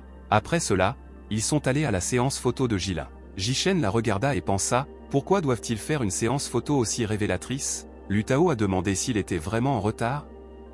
Et il a dit qu'à leur stade, faire une telle séance photo est ce qui est nécessaire et que Jilin gagnera une grande popularité. Tao a déclaré qu'après ce tournage, il prévoyait de jouer dans un film jeunesse. Jishen s'est demandé pourquoi la vie moderne d'une star est si cruelle. Tao a demandé à Jishen s'il était vraiment tombé amoureux de Jilin. Jishen a répondu que ce n'était même pas dans ses pensées et qu'en plus, elle ne l'aimait pas du tout. Lutao a dit à Jishen de lui promettre une chose. Il a demandé qu'aujourd'hui, où qu'il soit, il veuille que Jishen protège personnellement Jiling. Jishen a dit au patron de ne pas s'inquiéter et qu'il protégerait certainement Jilin de tout danger. Après la séance photo, ils arrivèrent dans un immense manoir. Jishen pensait que cet immense manoir était vraiment réservé à Jilin. Tao a répondu que c'était l'une des nombreuses propriétés de M. Cha. Lutao a dit que c'était pour que l'histoire avec des fans fous ne se répète pas et qu'elle vivra dans cet endroit sûr et caché. Tao a dit à Jiling que cet endroit était beaucoup plus grand que l'endroit où elle vivait auparavant et lui a demandé si elle l'aimait. Elle a répondu qu'elle l'aimait vraiment. Jishen pensait que si Tao connaissait la véritable identité de Jiling, il ne poserait pas de questions aussi stupides. Lutao a répondu qu'il était heureux qu'elle ait tout aimé. La nuit est tombée et entre-temps M. Chantian est arrivé dans ce manoir. Il regarda ce manoir et sourit sournoisement. Chantian est entré dans la maison et est allé aux toilettes. L'eau était ouverte dans la douche et quelqu'un se baignait déjà. Chantian s'est approché de la salle de douche et a brusquement tiré la porte dans sa direction. Et il a invité l'enfant à se laver avec lui. Mais au lieu d'une fille, il a trouvé un mec là-bas. Jishen a dit qu'il ne pensait pas que M. Cha était capable d'une telle chose. Et puis il l'a frappé au visage et lui a dit de sortir d'ici. Après cet incident, ils se sont tous rassemblés dans une seule pièce. Yi Chantian a dit que ce manoir était réservé à Jilin. Et il a demandé aux deux autres pourquoi ils vivaient aussi ici. Jilin a répondu qu'avant, elle avait été poursuivie par des fans fous et qu'ils avaient peur que cela se reproduise et c'est pourquoi son ventre est avec elle. Lutao a demandé à M. Cha, pourquoi est-il venu ici au milieu de la nuit? Chantian a répondu qu'il était juste venu voir la fille et lui demander si elle était habituée au nouvel endroit et si elle avait besoin d'aide. Chachantian a dit qu'il avait rendez-vous pour demain et qu'il était temps pour lui d'y aller. Lutao a dit à Chantian à demain. Finalement, Chantian a dit à Jilin qu'elle devrait se coucher tôt et se reposer car demain, ils auront une dure journée. Et puis Chantian a appris que Jiling avait dit à Jishen de retourner aux toilettes et de laver complètement la mousse. Jishen se souvient qu'il avait sauté hors de la salle de bain sans avoir le temps de se laver. Chantian a demandé à la fille qu'est-ce qu'elle vient de dire. Elle a répondu qu'elle avait dit à Jishen de retourner au bain. Et puis Chantian a demandé si son nom était Jishen. Jishen a donné une réponse positive à sa question. Chantian a demandé s'il se souvenait de Shen Y. Et il a dit que c'était son cousin. Jishen, ayant appris que Shen Y était son frère, lui a demandé comment il se sentait. Chantian a déclaré que grâce à ses soins, il va maintenant tout à fait bien. Jishen a répondu que s'il veut venir le voir et le remercier personnellement pour ses soins, il peut venir à tout moment. Chantian lui a demandé de ne pas s'inquiéter et a dit qu'il viendrait certainement le remercier. Jishen a déclaré qu'il était un homme très occupé et qu'il espérait qu'il trouverait du temps libre pour venir le voir. Jilin ne comprenait pas de quoi il parlait. Après cette conversation, Chantian est parti dans sa voiture. Chantian a appelé son peuple. Ils ont demandé à M. Shark que leur dirait-il de faire? Chantian leur a ordonné de trouver des gens pour demain et qu'il avait une petite course à leur confier. Le lendemain, Tao, Jishen et Jilin se dirigeaient vers une forêt. Tao a déclaré que le président Cha lui avait dit qu'ils attendaient déjà dans la forêt pour tourner une nouvelle publicité. Jilin a demandé à Tao quel genre de publicité est-ce qui les pousse à aller dans une telle nature sauvage? Il a répondu qu'il ne savait pas. C'était une publicité pour du thé. Jilin a fait la publicité d'un thé vert fabriqué à partir de l'eau de montagne la plus pure. Tao a dit aux nouveaux venus qu'il savait que M. Chantian n'était pas la personne avec qui il pouvait se permettre d'entrer en conflit. Jishen lui a demandé de se calmer et a dit qu'il savait lui-même ce qu'il pouvait et ne pouvait pas faire. Tao a demandé, connaît-il vraiment son frère? Et on dirait qu'il ne l'aime pas beaucoup. Jishen a dit qu'il avait eu des problèmes avec son frère, mais comment peux-tu être si vindicatif après tout? Ça s'est terminé il y a longtemps.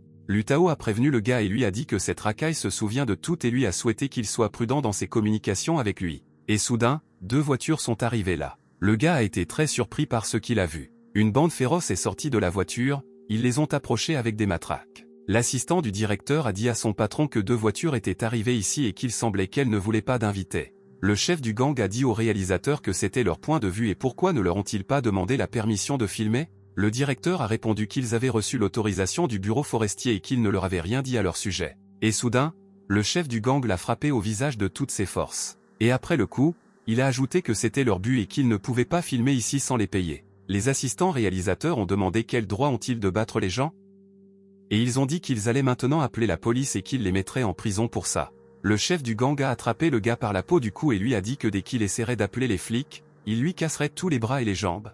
Mais ensuite le chef du gang a vu la belle Jilin. Il est venu et a commencé à la harceler et à l'appeler pour qu'elle joue avec lui. Mais soudain, le chef du gang a reçu un puissant coup de genou à la tête. Le chef est tombé au sol sous un coup puissant. Jishen a dit à Jiling de ne pas avoir peur et de se tenir à l'écart pendant qu'il s'en occupe rapidement. Des bandits encerclaient Jishen de tous côtés, ils étaient tous armés de couteaux et de gourdins. Et soudain, ils ont commencé à attaquer le gars. Mais ensuite Jishen a assommé un bandit d'un coup direct au visage. Et le deuxième a reçu un coup de pied à la tête. Jishen a continué à assommer tous les bandits. En regardant ça, Jilin a pensé à quel point il était cool. Tao a été surpris d'où cet enfant a-t-il acquis de telles compétences. Et puis soudain, l'un des bandits a pris un pistolet et l'a pointé vers Jishen. Jilin a crié au gars d'être prudent et d'être prudent. Jishen s'est retourné et a regardé le type avec le pistolet. Tao lui a crié de se lever et de ne pas tirer. Mais soudain, le bandit lui a tiré dessus. Jishen a esquivé une balle d'une manière fantastique. Le bandit tireur pensait qu'il savait vraiment comment esquiver les balles. Et puis le bandit s'est souvenu qu'il lui avait dit que leur cible était un vrai monstre et qu'il savait même esquiver les balles. Il avait été prévenu à l'avance que s'il ne parvenait pas à toucher le gars, il devait tirer sur la fille. Et puis tout à coup, le bandit a pointé une arme sur Jiling. Et aussitôt le bandit lui a tiré dessus. Mais soudain, Jishen a couvert Jiling. Le bandit était content d'avoir frappé le gars. Et j'ai continué à lui tirer dessus plusieurs fois. Mais soudain, une voiture est apparue derrière le bandit. Et cette voiture a heurté le bandit qui tirait. Jilin s'est tenu à côté du gars et lui a demandé de tenir le coup de toutes ses forces et que l'aide arriverait bientôt. Mais Jiao est rapidement venu vers lui et lui a dit qu'il l'emmènerait à l'hôpital. Jishen ouvrit les yeux et demanda à Jiao si c'était elle. Jiao lui a demandé de tenir le coup et que maintenant il l'emmènerait à l'hôpital. Jilin lui a demandé de ne pas mourir. Avant de perdre connaissance, Jishen a dit à Jiling qu'il était très heureux qu'elle aille bien. Jiao et son équipe ont emmené Jishen à l'hôpital. Ils étaient tous nerveux et attendaient la fin de l'opération. Tao a demandé à Jiao s'il voulait lui dire qui ils étaient. Elle a dit que maintenant elle peut dire qu'ils sont amis et qu'ils sont là pour les protéger. Tao a dit qu'il avait remarqué depuis longtemps les capacités de ce type et qu'il avait également remarqué qu'il le suivait. Jiao a demandé à Tao que maintenant qu'il doutait de l'identité de Zishan, devrait-il continuer à travailler avec lui? Tao a ri et a dit qu'elle pensait aussi que cela changerait le fait qu'ils sont devenus de vrais partenaires et qu'il est un bon travailleur. Et il a dit qu'en plus, il avait sauvé la vie de Jiling. Et pourquoi Tao le licencierait-il? Tao a dit qu'il voulait juste connaître les véritables identités de Jishen et Jilin. Et puis les assistants de Nana sont sortis et ont dit qu'ils avaient tout découvert. Ils ont dit que ce groupe de personnes étaient des bandits ordinaires du portail, mais que quelqu'un les avait spécialement engagés pour achever Jishen. Ils en ont attrapé un et il leur a tout raconté. Il a dit qu'on leur avait offert une bonne récompense pour cette affaire. Nana a demandé si Jishen était la cible, alors pourquoi ont-ils tiré sur Jilin? Et Tao se demandait qui les avait embauchés. Et puis le troisième frère a dit que les bandits avaient été embauchés par le requin blanc. Tao fut surpris que ce soit un requin blanc, Il n'a pas compris parce qu'ils ont eux-mêmes signé un contrat avec Jilin. Nana a répondu qu'il savait avec certitude que Jishen protégerait Jilin et c'est pourquoi ils lui ont tiré dessus. Et puis Lu Tao s'est préparé à partir quelque part. Jilin a demandé à Tao Tao où va-t-il. Il a répondu qu'il partirait d'ici pendant un moment, et quand Jishen reprendra ses esprits, il reviendra. Nana regarda Lu Tao qui partait. Mais soudain Jilin a demandé à Nana que c'était son grand-père qui les avait engagés pour la protéger. Jilin a répété et a demandé à toutes les personnes présentes si son grand-père les avait engagés pour la protéger. Nana a dit qu'il semblait que cela ne servait plus à rien de le cacher. Elle a dit qu'ils étaient censés la garder secrètement, mais qu'une fois découvert, ils devraient partir. Mais Jilin a dit qu'elle espérait qu'il resterait et l'aiderait et que maintenant elle les engage elle-même pour travailler. Les assistants étaient surpris qu'elle les embauche, et ils lui ont demandé qu'elle ne voulait pas que des étrangers l'aident. Alors pourquoi veut-elle maintenant les embaucher? Nana a demandé si tout cela était à cause de Jishen. Jilin a accepté et a dit qu'elle voulait qu'il l'aide à le venger. Jilin a dit qu'elle voulait attraper ceux qui ont blessé Jishen. Pendant ce temps, les médecins travaillaient dur pour sauver la vie de Jishen. Les médecins ont dit qu'ils n'avaient jamais vu des gens avec une telle volonté de vivre. Après tout, plusieurs balles ont été tirées sur le gars, mais il a pu survivre. Et soudain, le médecin remarqua que ses blessures commençaient lentement à guérir. Les médecins pensaient que cet homme était un super-héros. Pendant ce temps, Chantian a garé la voiture sur le parking. Et Chantian a été très surpris lorsqu'il remarqua que Miss Jilin se tenait devant lui. Jilin a dit à M. Shakil était enfin arrivé et qu'elle l'attendait depuis longtemps. Chantian a demandé à Miss Jilin pourquoi l'attendait-elle. Jilin l'a serré dans ses bras et il a dit qu'elle aurait pu simplement l'appeler. Jilin a dit qu'aujourd'hui des bandits sont venus tirer une publicité, et qu'ils avaient une arme à feu. Elle a dit qu'elle a failli être touchée et qu'elle avait très peur. Jilin a dit qu'elle avait tellement peur. Jishen a été abattu et Tao Tao a disparu quelque part. Chantian lui a dit de ne pas avoir peur et que tant qu'elle serait avec lui, rien ne lui arriverait. Chantian a demandé à Jilin si elle pouvait le laisser l'emmener sur son yacht pour qu'elle puisse s'y reposer. Mais Jilin a dit qu'il était trop tard et a demandé à retourner au manoir. Chantian était d'accord avec elle. Ils sont venus dans son manoir. Chantian a dit à Jilin qu'il ne pensait pas qu'elle était si facilement accessible. Jilin a demandé à Chantian d'éteindre la lumière, sinon elle était un peu timide. Il a accepté et a éteint la lumière. Et puis soudain, je me suis faufilé derrière Chantian. Le troisième frère a frappé Chantian à la tête avec sa matraque de toutes ses forces. Après cela, ils ont allumé la lumière. Chantian gisait inconscient sur le sol, et Nana a dit que c'était aussi simple que d'éplucher des poires. Jilin a demandé à Nana, que vont-ils faire de lui maintenant? Nana a dit qu'il devait appeler les journalistes et qu'il devait le déshabiller pour que sa dignité soit connue dans toute la ville. Elle voulait que tout le monde en ville sache à quel point il était obscène. Le troisième frère a demandé à son ami de le faire. Il était assis dans la voiture et a dit qu'il avait besoin de trouver un sac avec un téléphone et a demandé de ne pas encore baisser sa garde. Nana a demandé à Jilin de l'aider à trouver des cordes pour l'attacher au cas où. Le troisième frère a dit qu'il allait à la voiture. Nana lui a dit de revenir vite. Mais soudain, Nana se retourna, et elle a vu Chantian devant elle. Il a dit, pensait-il vraiment qu'il pouvait être dupé si facilement? Pendant ce temps, l'administrateur était assis à l'hôpital. Les subordonnés de Chantian se sont approchés d'elle et lui ont dit, peuvent-ils savoir où se trouve le patient de Zichan? L'assistante de Nana s'est assise dans la voiture et a regardé la vidéo au téléphone.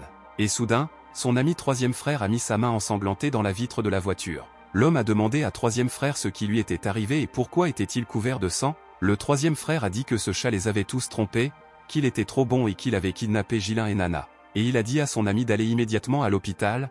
Le troisième frère a suggéré que Chantian aurait pu envoyer son peuple à l'hôpital pour Jishen. Oncle D arriva rapidement à l'hôpital et ouvrit brusquement la porte de la chambre de Jishen.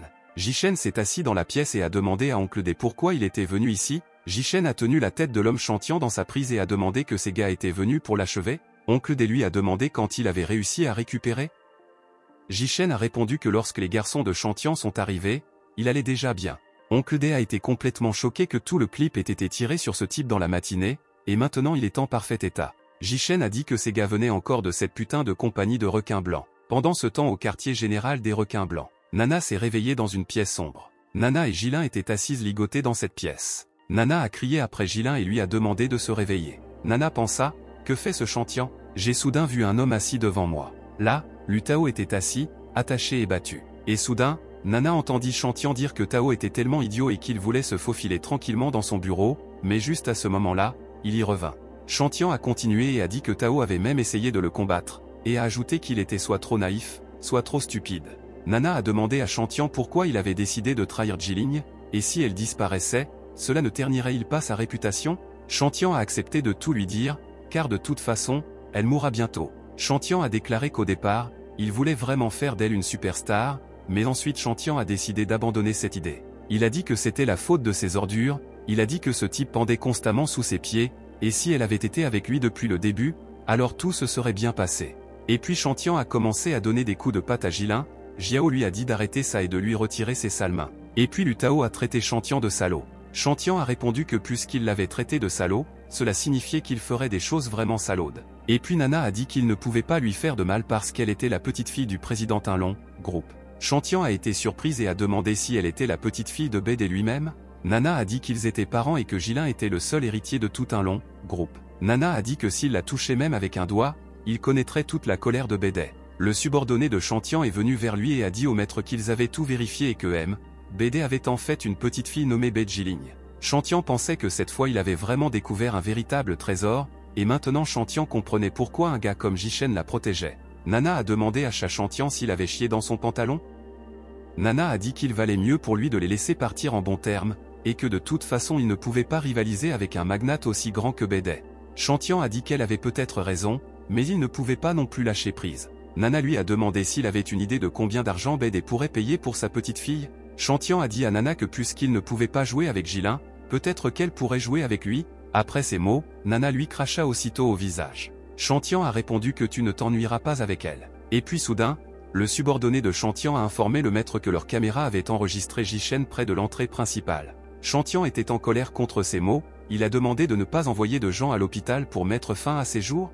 Le subordonné a répondu qu'il n'avait pas pu contacter ces personnes depuis longtemps. Jishen, le troisième frère et l'oncle D se tenaient près de l'entrée principale. Le troisième frère a demandé aux gars qu'il pouvait vraiment les gérer seuls. Jishen leur a demandé de le croire et a dit qu'il était en fait très fort. Jishen entra dans le bâtiment, et il a été accueilli par une foule de Chantiens. Les subordonnés de Chantian ont dit qu'il n'en était qu'un et qu'il y en avait des centaines de fois plus ici. Jishen a dit qu'il ferait mieux de dire où il garde son patron et Jiling. Chantian a approché Nana et lui a dit que son peuple s'occuperait de Jishen et qu'il pourrait continuer là où il s'était arrêté. Et quand Chantian s'est approché de Nana, soudain, elle lui a donné un coup de pied entre les jambes. Chantian a crié de douleur à pleine voix. Et puis il a frappé Nana au visage avec son poing. Chantian a appelé ses subordonnés et leur a dit de la jeter dans l'aquarium à requins. Le subordonné de Chantian lui dit où le gamin a tué tous leurs gars au premier étage et s'approche déjà d'eux dans l'ascenseur.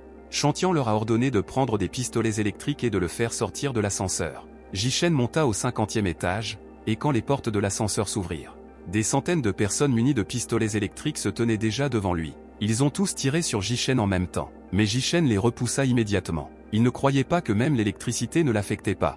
Chantian a regardé tout cela sur le moniteur. Chantian pensait que ce type pouvait esquiver les balles, n'avait pas peur de l'électricité, récupérait rapidement et pouvait si bien se battre, et puis Chantian a pensé que Jishen était en réalité un membre de la légendaire équipe Wild.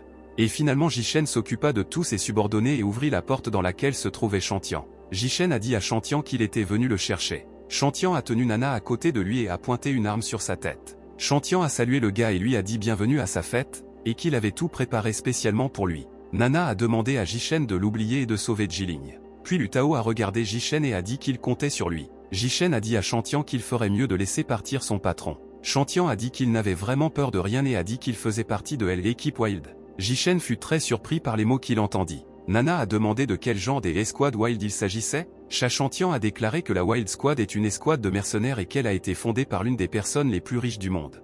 Chantian a déclaré que chaque mercenaire de cette escouade avait une force supérieure à celle des simples mortels. Il a rappelé qu'une des sources avait déclaré que seulement 9 personnes de ce détachement avaient détruit une base terroriste comptant plus de 1000 personnes. Ils ont trouvé des orphelins potentiels partout dans le monde et les ont transformés en super soldats. Mais leur entraînement était extrêmement cruel, tant d'enfants sont morts parce qu'ils ne pouvaient pas le supporter. Il a dit que pour eux, il n'y avait pas de différence entre les mots les plus importants et qu'ils feraient tout tant qu'ils seraient payés pour cela.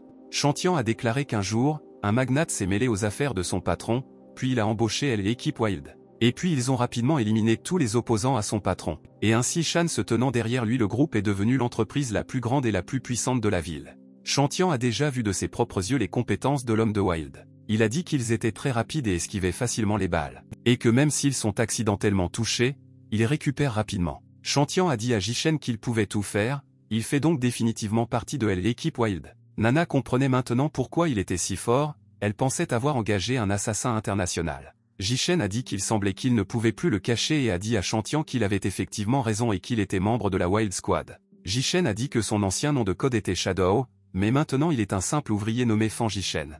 Chantian a tiré sur Jichen et a dit que puisque c'était une personne ordinaire, alors il pouvait prendre sa balle. Nana a crié à Zichan d'esquiver. Mais Jichen, comme on pouvait s'y attendre, a esquivé la balle. Mais ensuite Chantian lui a jeté un tube à essai. Jichen a attrapé le tube à essai dans sa main et il s'est cassé. Jichen a pensé à ce que ça pourrait être. Chantian a ri et a dit que c'était un anesthésique puissant et que quelques gouttes suffiraient à assommer une personne, mais il a reçu une dose qui pourrait assommer même un éléphant. Chantian a demandé à Jichen s'il pensait vraiment pouvoir le gérer. Jichen pensait qu'il était tombé dans le piège d'un truc aussi stupide. Tout a commencé à flotter dans les yeux de Zichan et il semblait perdre connaissance. Et puis Chantian a voulu frapper Jichen. Mais le gars a bloqué son coup. Et puis Chantian a frappé Jichen à la tête avec le manche d'un pistolet. Chantian a continué à frapper le gars et lui a donné un coup de pied puissant. Nana a demandé à Chantian d'arrêter de faire ça. Mais Chantian a fini par frapper Jichen au visage d'un coup puissant. Chantian a déclaré que cet anesthésique est excellent et qu'il l'utilisait souvent sur les filles, une goutte suffisait pour qu'elles deviennent obéissantes.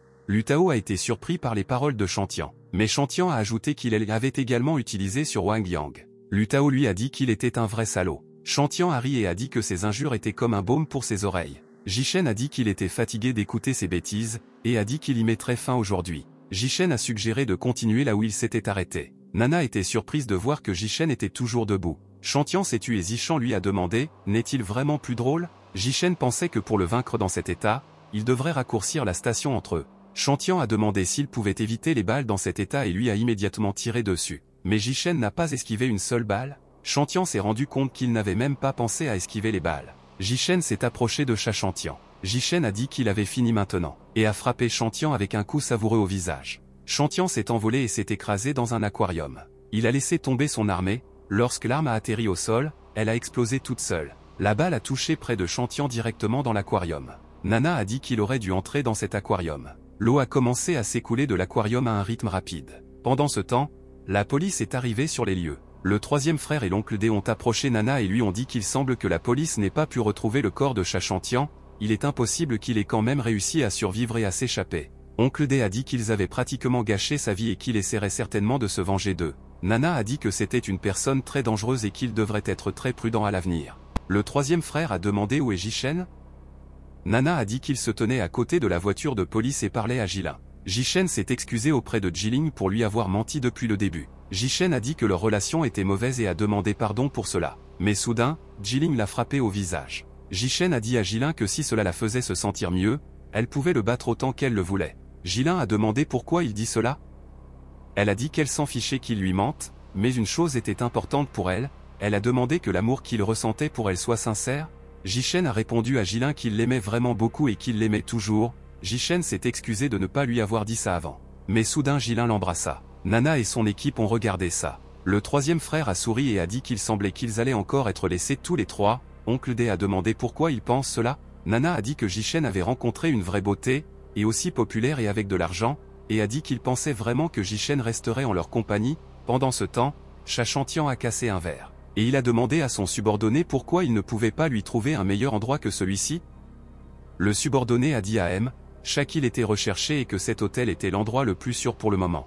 Le subordonné a demandé à Chantian de ne pas être si contrarié, car cela ne durerait pas longtemps et qu'il avait déjà contacté les bonnes personnes et que demain il serait transporté en Thaïlande. Chantian était très en colère et a dit que ce petit gars était responsable de tout cela et qu'il se vengerait certainement de lui. Le subordonné a dit à M. que toutes ses économies avaient déjà été transférées en Thaïlande et a déclaré qu'à l'avenir, il aurait de nombreuses occasions de se venger de ce type.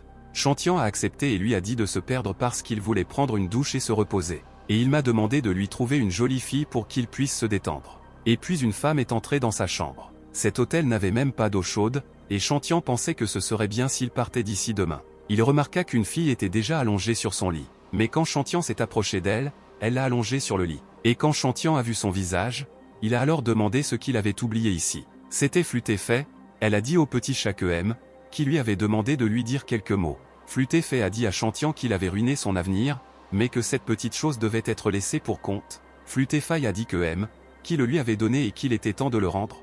Chantian a demandé à Fait de l'écouter et lui a dit qu'il devrait le laisser partir. Fait a dit, n'était-il pas celui qui l'insultait toujours dans son dos? Chantian a dit à Fait qu'il avait tout créé chez le requin blanc de ses propres mains et que maintenant il lui faisait ça, et a dit que bientôt il lui ferait la même chose. Il a dit que lorsque Chantian a rencontré M, il était déjà une personne bien connue dans les cercles criminels et qu'il était un sale mendiant des rues. Elle a dit qu'alors M, qu'il avait remarqué. et il lui a proposé de l'accompagner et lui a dit qu'elle n'aurait plus à fouiller dans les poubelles à la recherche de nourriture. Et il a ajouté que si M, qui lui demande de tuer quelqu'un, il tuera immédiatement n'importe qui. Mais soudain, la femme derrière elle a dit à Miss Fay qu'il l'avait interrogé, et ce type leur a tout raconté. Fay a dit qu'alors il n'aurait plus besoin de Chantian. Et soudain, elle a sorti un couteau et l'a agité. Fay a dit qu'ils mourraient tous un jour, mais Chantian ira dans l'autre monde aujourd'hui. Quand Flûté Fay en a fini avec Chantian, elle a dit aux filles de partir de là. Le lendemain, Nana se tenait devant le directeur de Tinlon Group et a demandé pardon pour avoir échoué dans la tâche. Elle a dit qu'il s'agissait d'un chèque qu'ils avaient reçu plus tôt. Nana a remis le chèque et a dit qu'elle rendait la totalité du montant. Mais soudain, Marie s'approcha d'elle et lui tendit une carte en or. Marie a dit qu'il y avait 5 millions de yuan sur cette carte et a demandé à Nana de prendre la carte. Marie a déclaré que bien qu'ils aient échoué, le président a été impressionné par leurs compétences et a déclaré qu'il voulait les inviter dans leur entreprise. Nana a été très surprise par les paroles de Marie. Et puis BD a ajouté que même s'ils n'ont pas terminé la tâche, il est évident que ce sont des personnes très fiables, en particulier ce type Jichen. BD a dit qu'il était un jeune homme très sincère. Marie a dit qu'il l'invitait en fonction de son potentiel. Et elle a ajouté que cet argent est là pour une raison, je suis le seul à espérer qu'il deviendra plus fort et meilleur. Nana a dit qu'elle les comprenait. Nana les a remerciés pour leur soutien et leur confiance. Et elle a dit que c'était une grande opportunité pour elle. Mais elle a ajouté qu'elle ne pouvait pas accepter ce montant. Marie et BD ont été très surpris par les paroles qu'elle a prononcées. Nana est sortie et a regardé le bâtiment Tinlon Group. Elle a pensé, qu'est-ce qu'il y a de si cool à propos de ce Tinlon Group? Nana pensait qu'ils disaient qu'ils investissaient dans leur potentiel, mais ils ne voyaient pas que Jilin aimait Jichen. Elle pensait que si elle acceptait cet argent, il s'avérerait qu'elle vendait Jichen. Elle pensait qu'elle n'avait pas besoin de tels cadeaux. Nana est entrée dans son bureau et y a remarqué Jichen. Jichen était content que le patron soit revenu. Nana était très heureuse de voir Jichen. Jichen a couru pour embrasser Nana. Mais soudain, Nana l'a frappé au ventre et lui a demandé, n'est-il pas allé en Corée? Et qu'est-ce qu'il fait ici? Nana a demandé si seul Jilin et le courtier Tao étaient allés en Corée. Jichen a répondu que oui, et a dit que s'il partait avec eux, il ne serait pas d'une grande aide, alors il a décidé de rester avec elle. Nana a demandé, n'ont-ils pas commencé à sortir ensemble? Et elle a dit que maintenant seul l'amour à distance fonctionnerait. Jichen a répondu qu'il n'y avait rien à faire. Nana a dit que le requin blanc cherchait Tao Tao le deuxième jour après ces événements. Jichen a répondu qu'il appréciait beaucoup Jilin et qu'il voulait l'aider à devenir le deuxième Wang Yang, alors ils sont allés en Corée. Jichen se souvint que lorsqu'il avait vu Jilin partir, il lui avait dit que l'essentiel était de ne pas commencer une relation. Jilin lui a demandé, et si elle reste, seront-ils ensemble? Jichen lui a dit qu'étant un homme, il ne pouvait pas être aussi égoïste et lui a dit d'aller réaliser ses rêves. Jilin a demandé que lorsqu'elle n'était pas là, il se protégerait. Jichen a répondu que quand elle sera partie, il tombera de plus en plus amoureux d'elle. Tao a pris une photo d'eux en souvenir. Tao a dit qu'il ne se séparerait pas pour toujours et que Jilin reviendrait. Jilin lui a demandé d'attendre son retour. Jichen a répondu qu'il travaillerait dur et l'attendrait. Finalement, Jichen leur dit au revoir et dit à Jilin de bien se comporter. Nana a demandé que Jilin parte en Corée sans lui pour que personne n'interfère avec sa carrière. Jichen était d'accord avec elle et a dit que Jilin est si persistant et qu'il doit aussi travailler plus dur. Nana a demandé pourquoi il lui parle de tout cela seulement maintenant. Tu ne pourrais pas me le dire plus tôt? Jichen a demandé de quoi elle parlait. Nana a dit à Jichen qu'il l'avait privé de 5 millions. Pendant ce temps, Tao et Jilin étaient dans un avion pour la Corée. Tao a pris la photo de Jichen et Jilin dans ses bras. Et en regardant Jichen, il me manquait. Jichen a eu un appel vidéo avec Jilin et lui a dit qu'il venait de dresser une liste de prix, et que Nana avait changé son numéro de téléphone et lui avait donné l'ancien.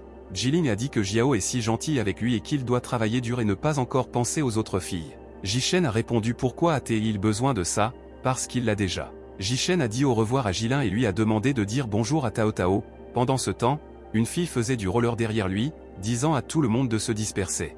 La jeune fille a trébuché sur une pierre qui sortait du sol, et a commencé à tomber au sol très rapidement. Mais Jichen a réagi rapidement et a sauvé la fille de la chute. Jichen a demandé à la fille si elle allait bien, elle a répondu qu'elle allait bien. Mais soudain, un gars lui a dit de la laisser partir. Quand Jichen regarda là-bas, il remarqua Gros Ours. Big Bear a également été très surpris par cette rencontre, il a dit à Jichen qu'il avait fait du bon travail la dernière fois. La fille a demandé à Jichen de la sauver et a dit que ces personnes étaient des trafiquants d'êtres humains. Elle a dit qu'elle venait de s'échapper de leur antre. La fille a dit qu'il voulait la rattraper et lui faire des choses terribles. Jichen a été surpris, est-ce que cela existe toujours? Big Bear a dit qu'il était très heureux de voir Jichen, il a dit à Jichen de venir avec lui et lui a dit qu'ils avaient quelque chose à dire, mais Jichen ne fut pas surpris et frappa immédiatement le gros ours au visage. Et il a dit qu'il n'avait rien à lui dire. Et puis Suutu est apparu devant Jichen et a dit, comment ose-t-il interférer avec eux? Jichen a déclaré qu'il n'était pas surprenant qu'elle ne s'entende pas avec son patron, et a déclaré que cela signifiait qu'elle était à la tête des coulisses de l'entreprise de traite d'êtres humains. Suyutu a demandé « Jishen est-il stupide ?» Et elle a dit que cette fille était leur cible de protection. Jishen a été surpris, à quoi sert la protection? Mais soudain, quand Jishen se retourna, la fille avait déjà disparu. Et puis une voiture est arrivée vers eux et s'est arrêtée à côté d'eux. Une femme bien habillée et portant des lunettes est sortie de la voiture. Suyutu a demandé pardon à Miss Ete et a dit qu'elle leur avait manqué.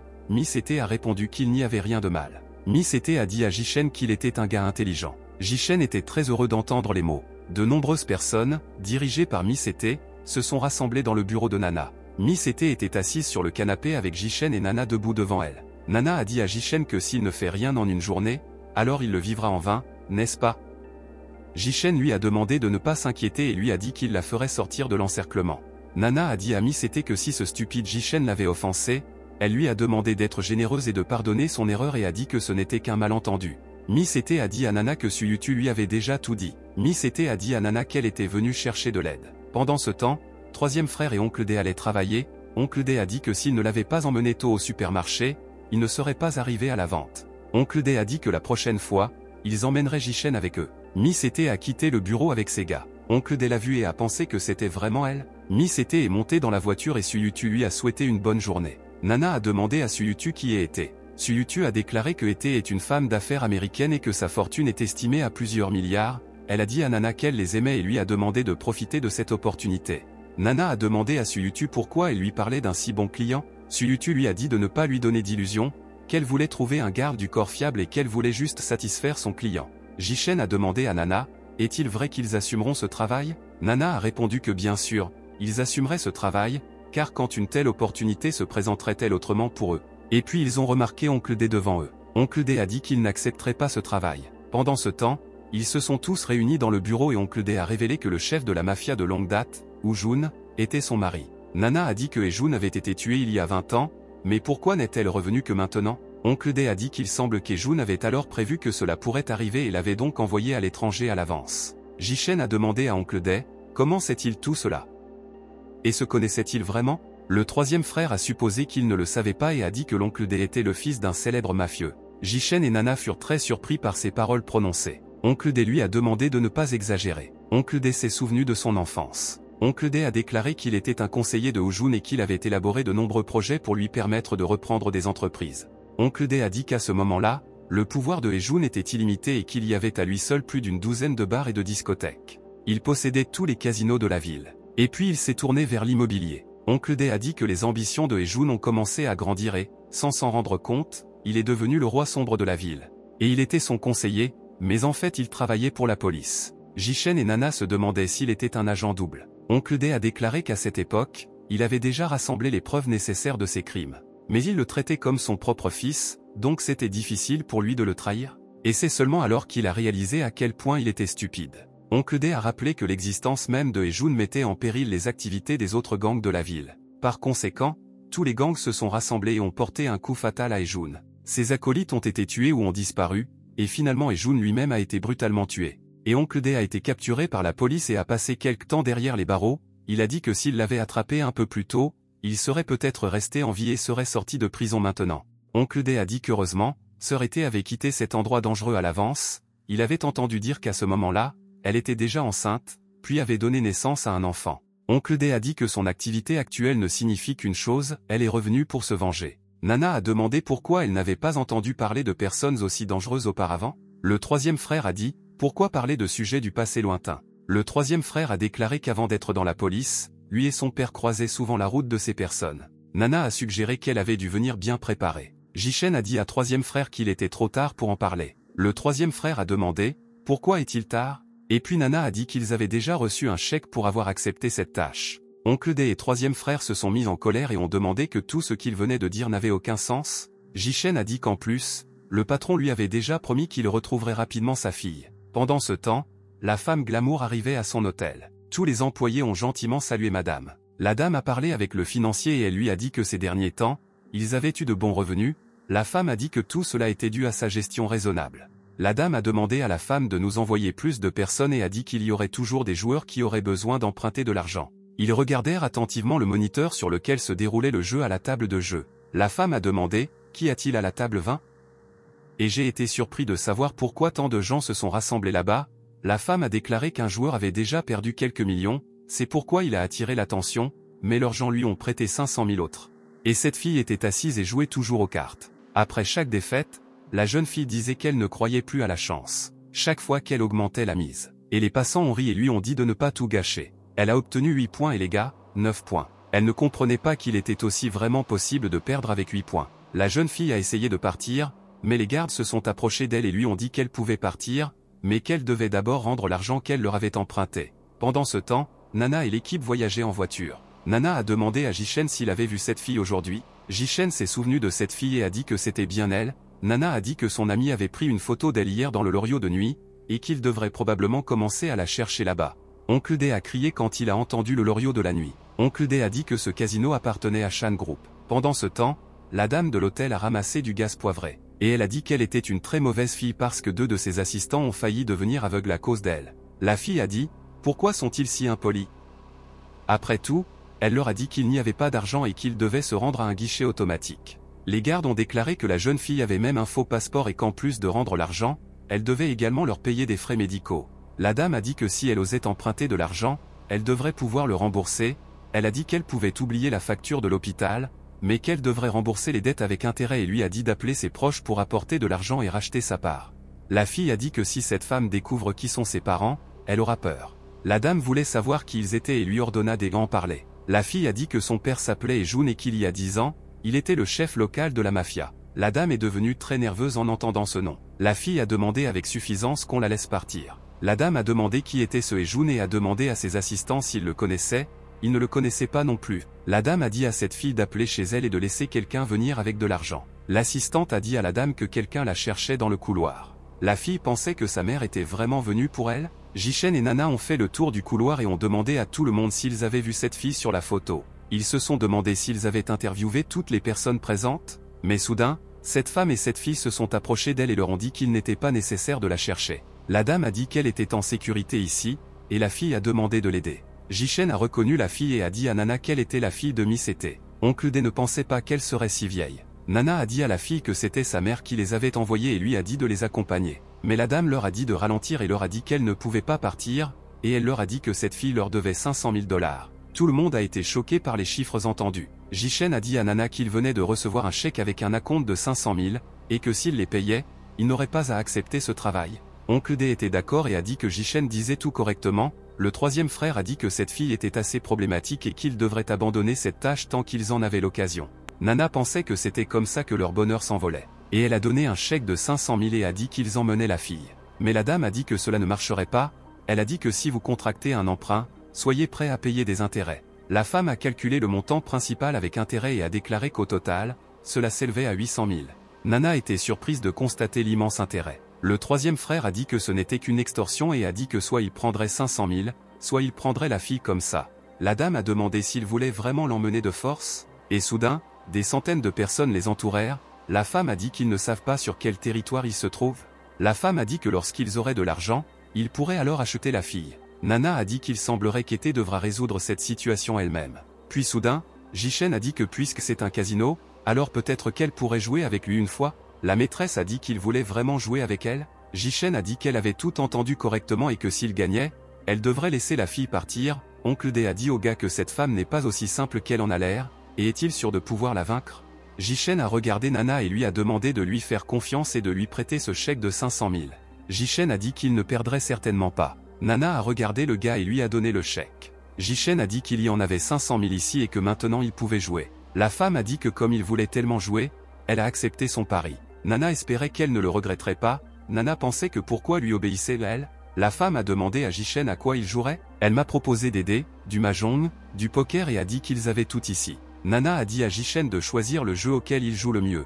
Mais Jishen a répondu qu'il ne savait pas jouer à tous les jeux qu'elle avait répertoriés. Mais soudain, Jishen a invité la femme à jouer à un jeu de pièces. La femme a demandé s'il était sérieux. Jishen a dit que dans le jeu, la chance n'est-elle pas la chose la plus importante? Et il a dit que jouer avec une pièce de monnaie n'est-il pas la meilleure façon de tenter sa chance? Il a dit qu'il n'y avait que deux côtés ici, soit on gagne, soit on perd, et il n'y a pas de troisième option. La dame a suggéré de commencer le jeu. Peu lui importait quoi jouer, car elle ne perdait jamais dans son casino. Jichen a dit qu'il était en train de lancer et a immédiatement lancé la pièce.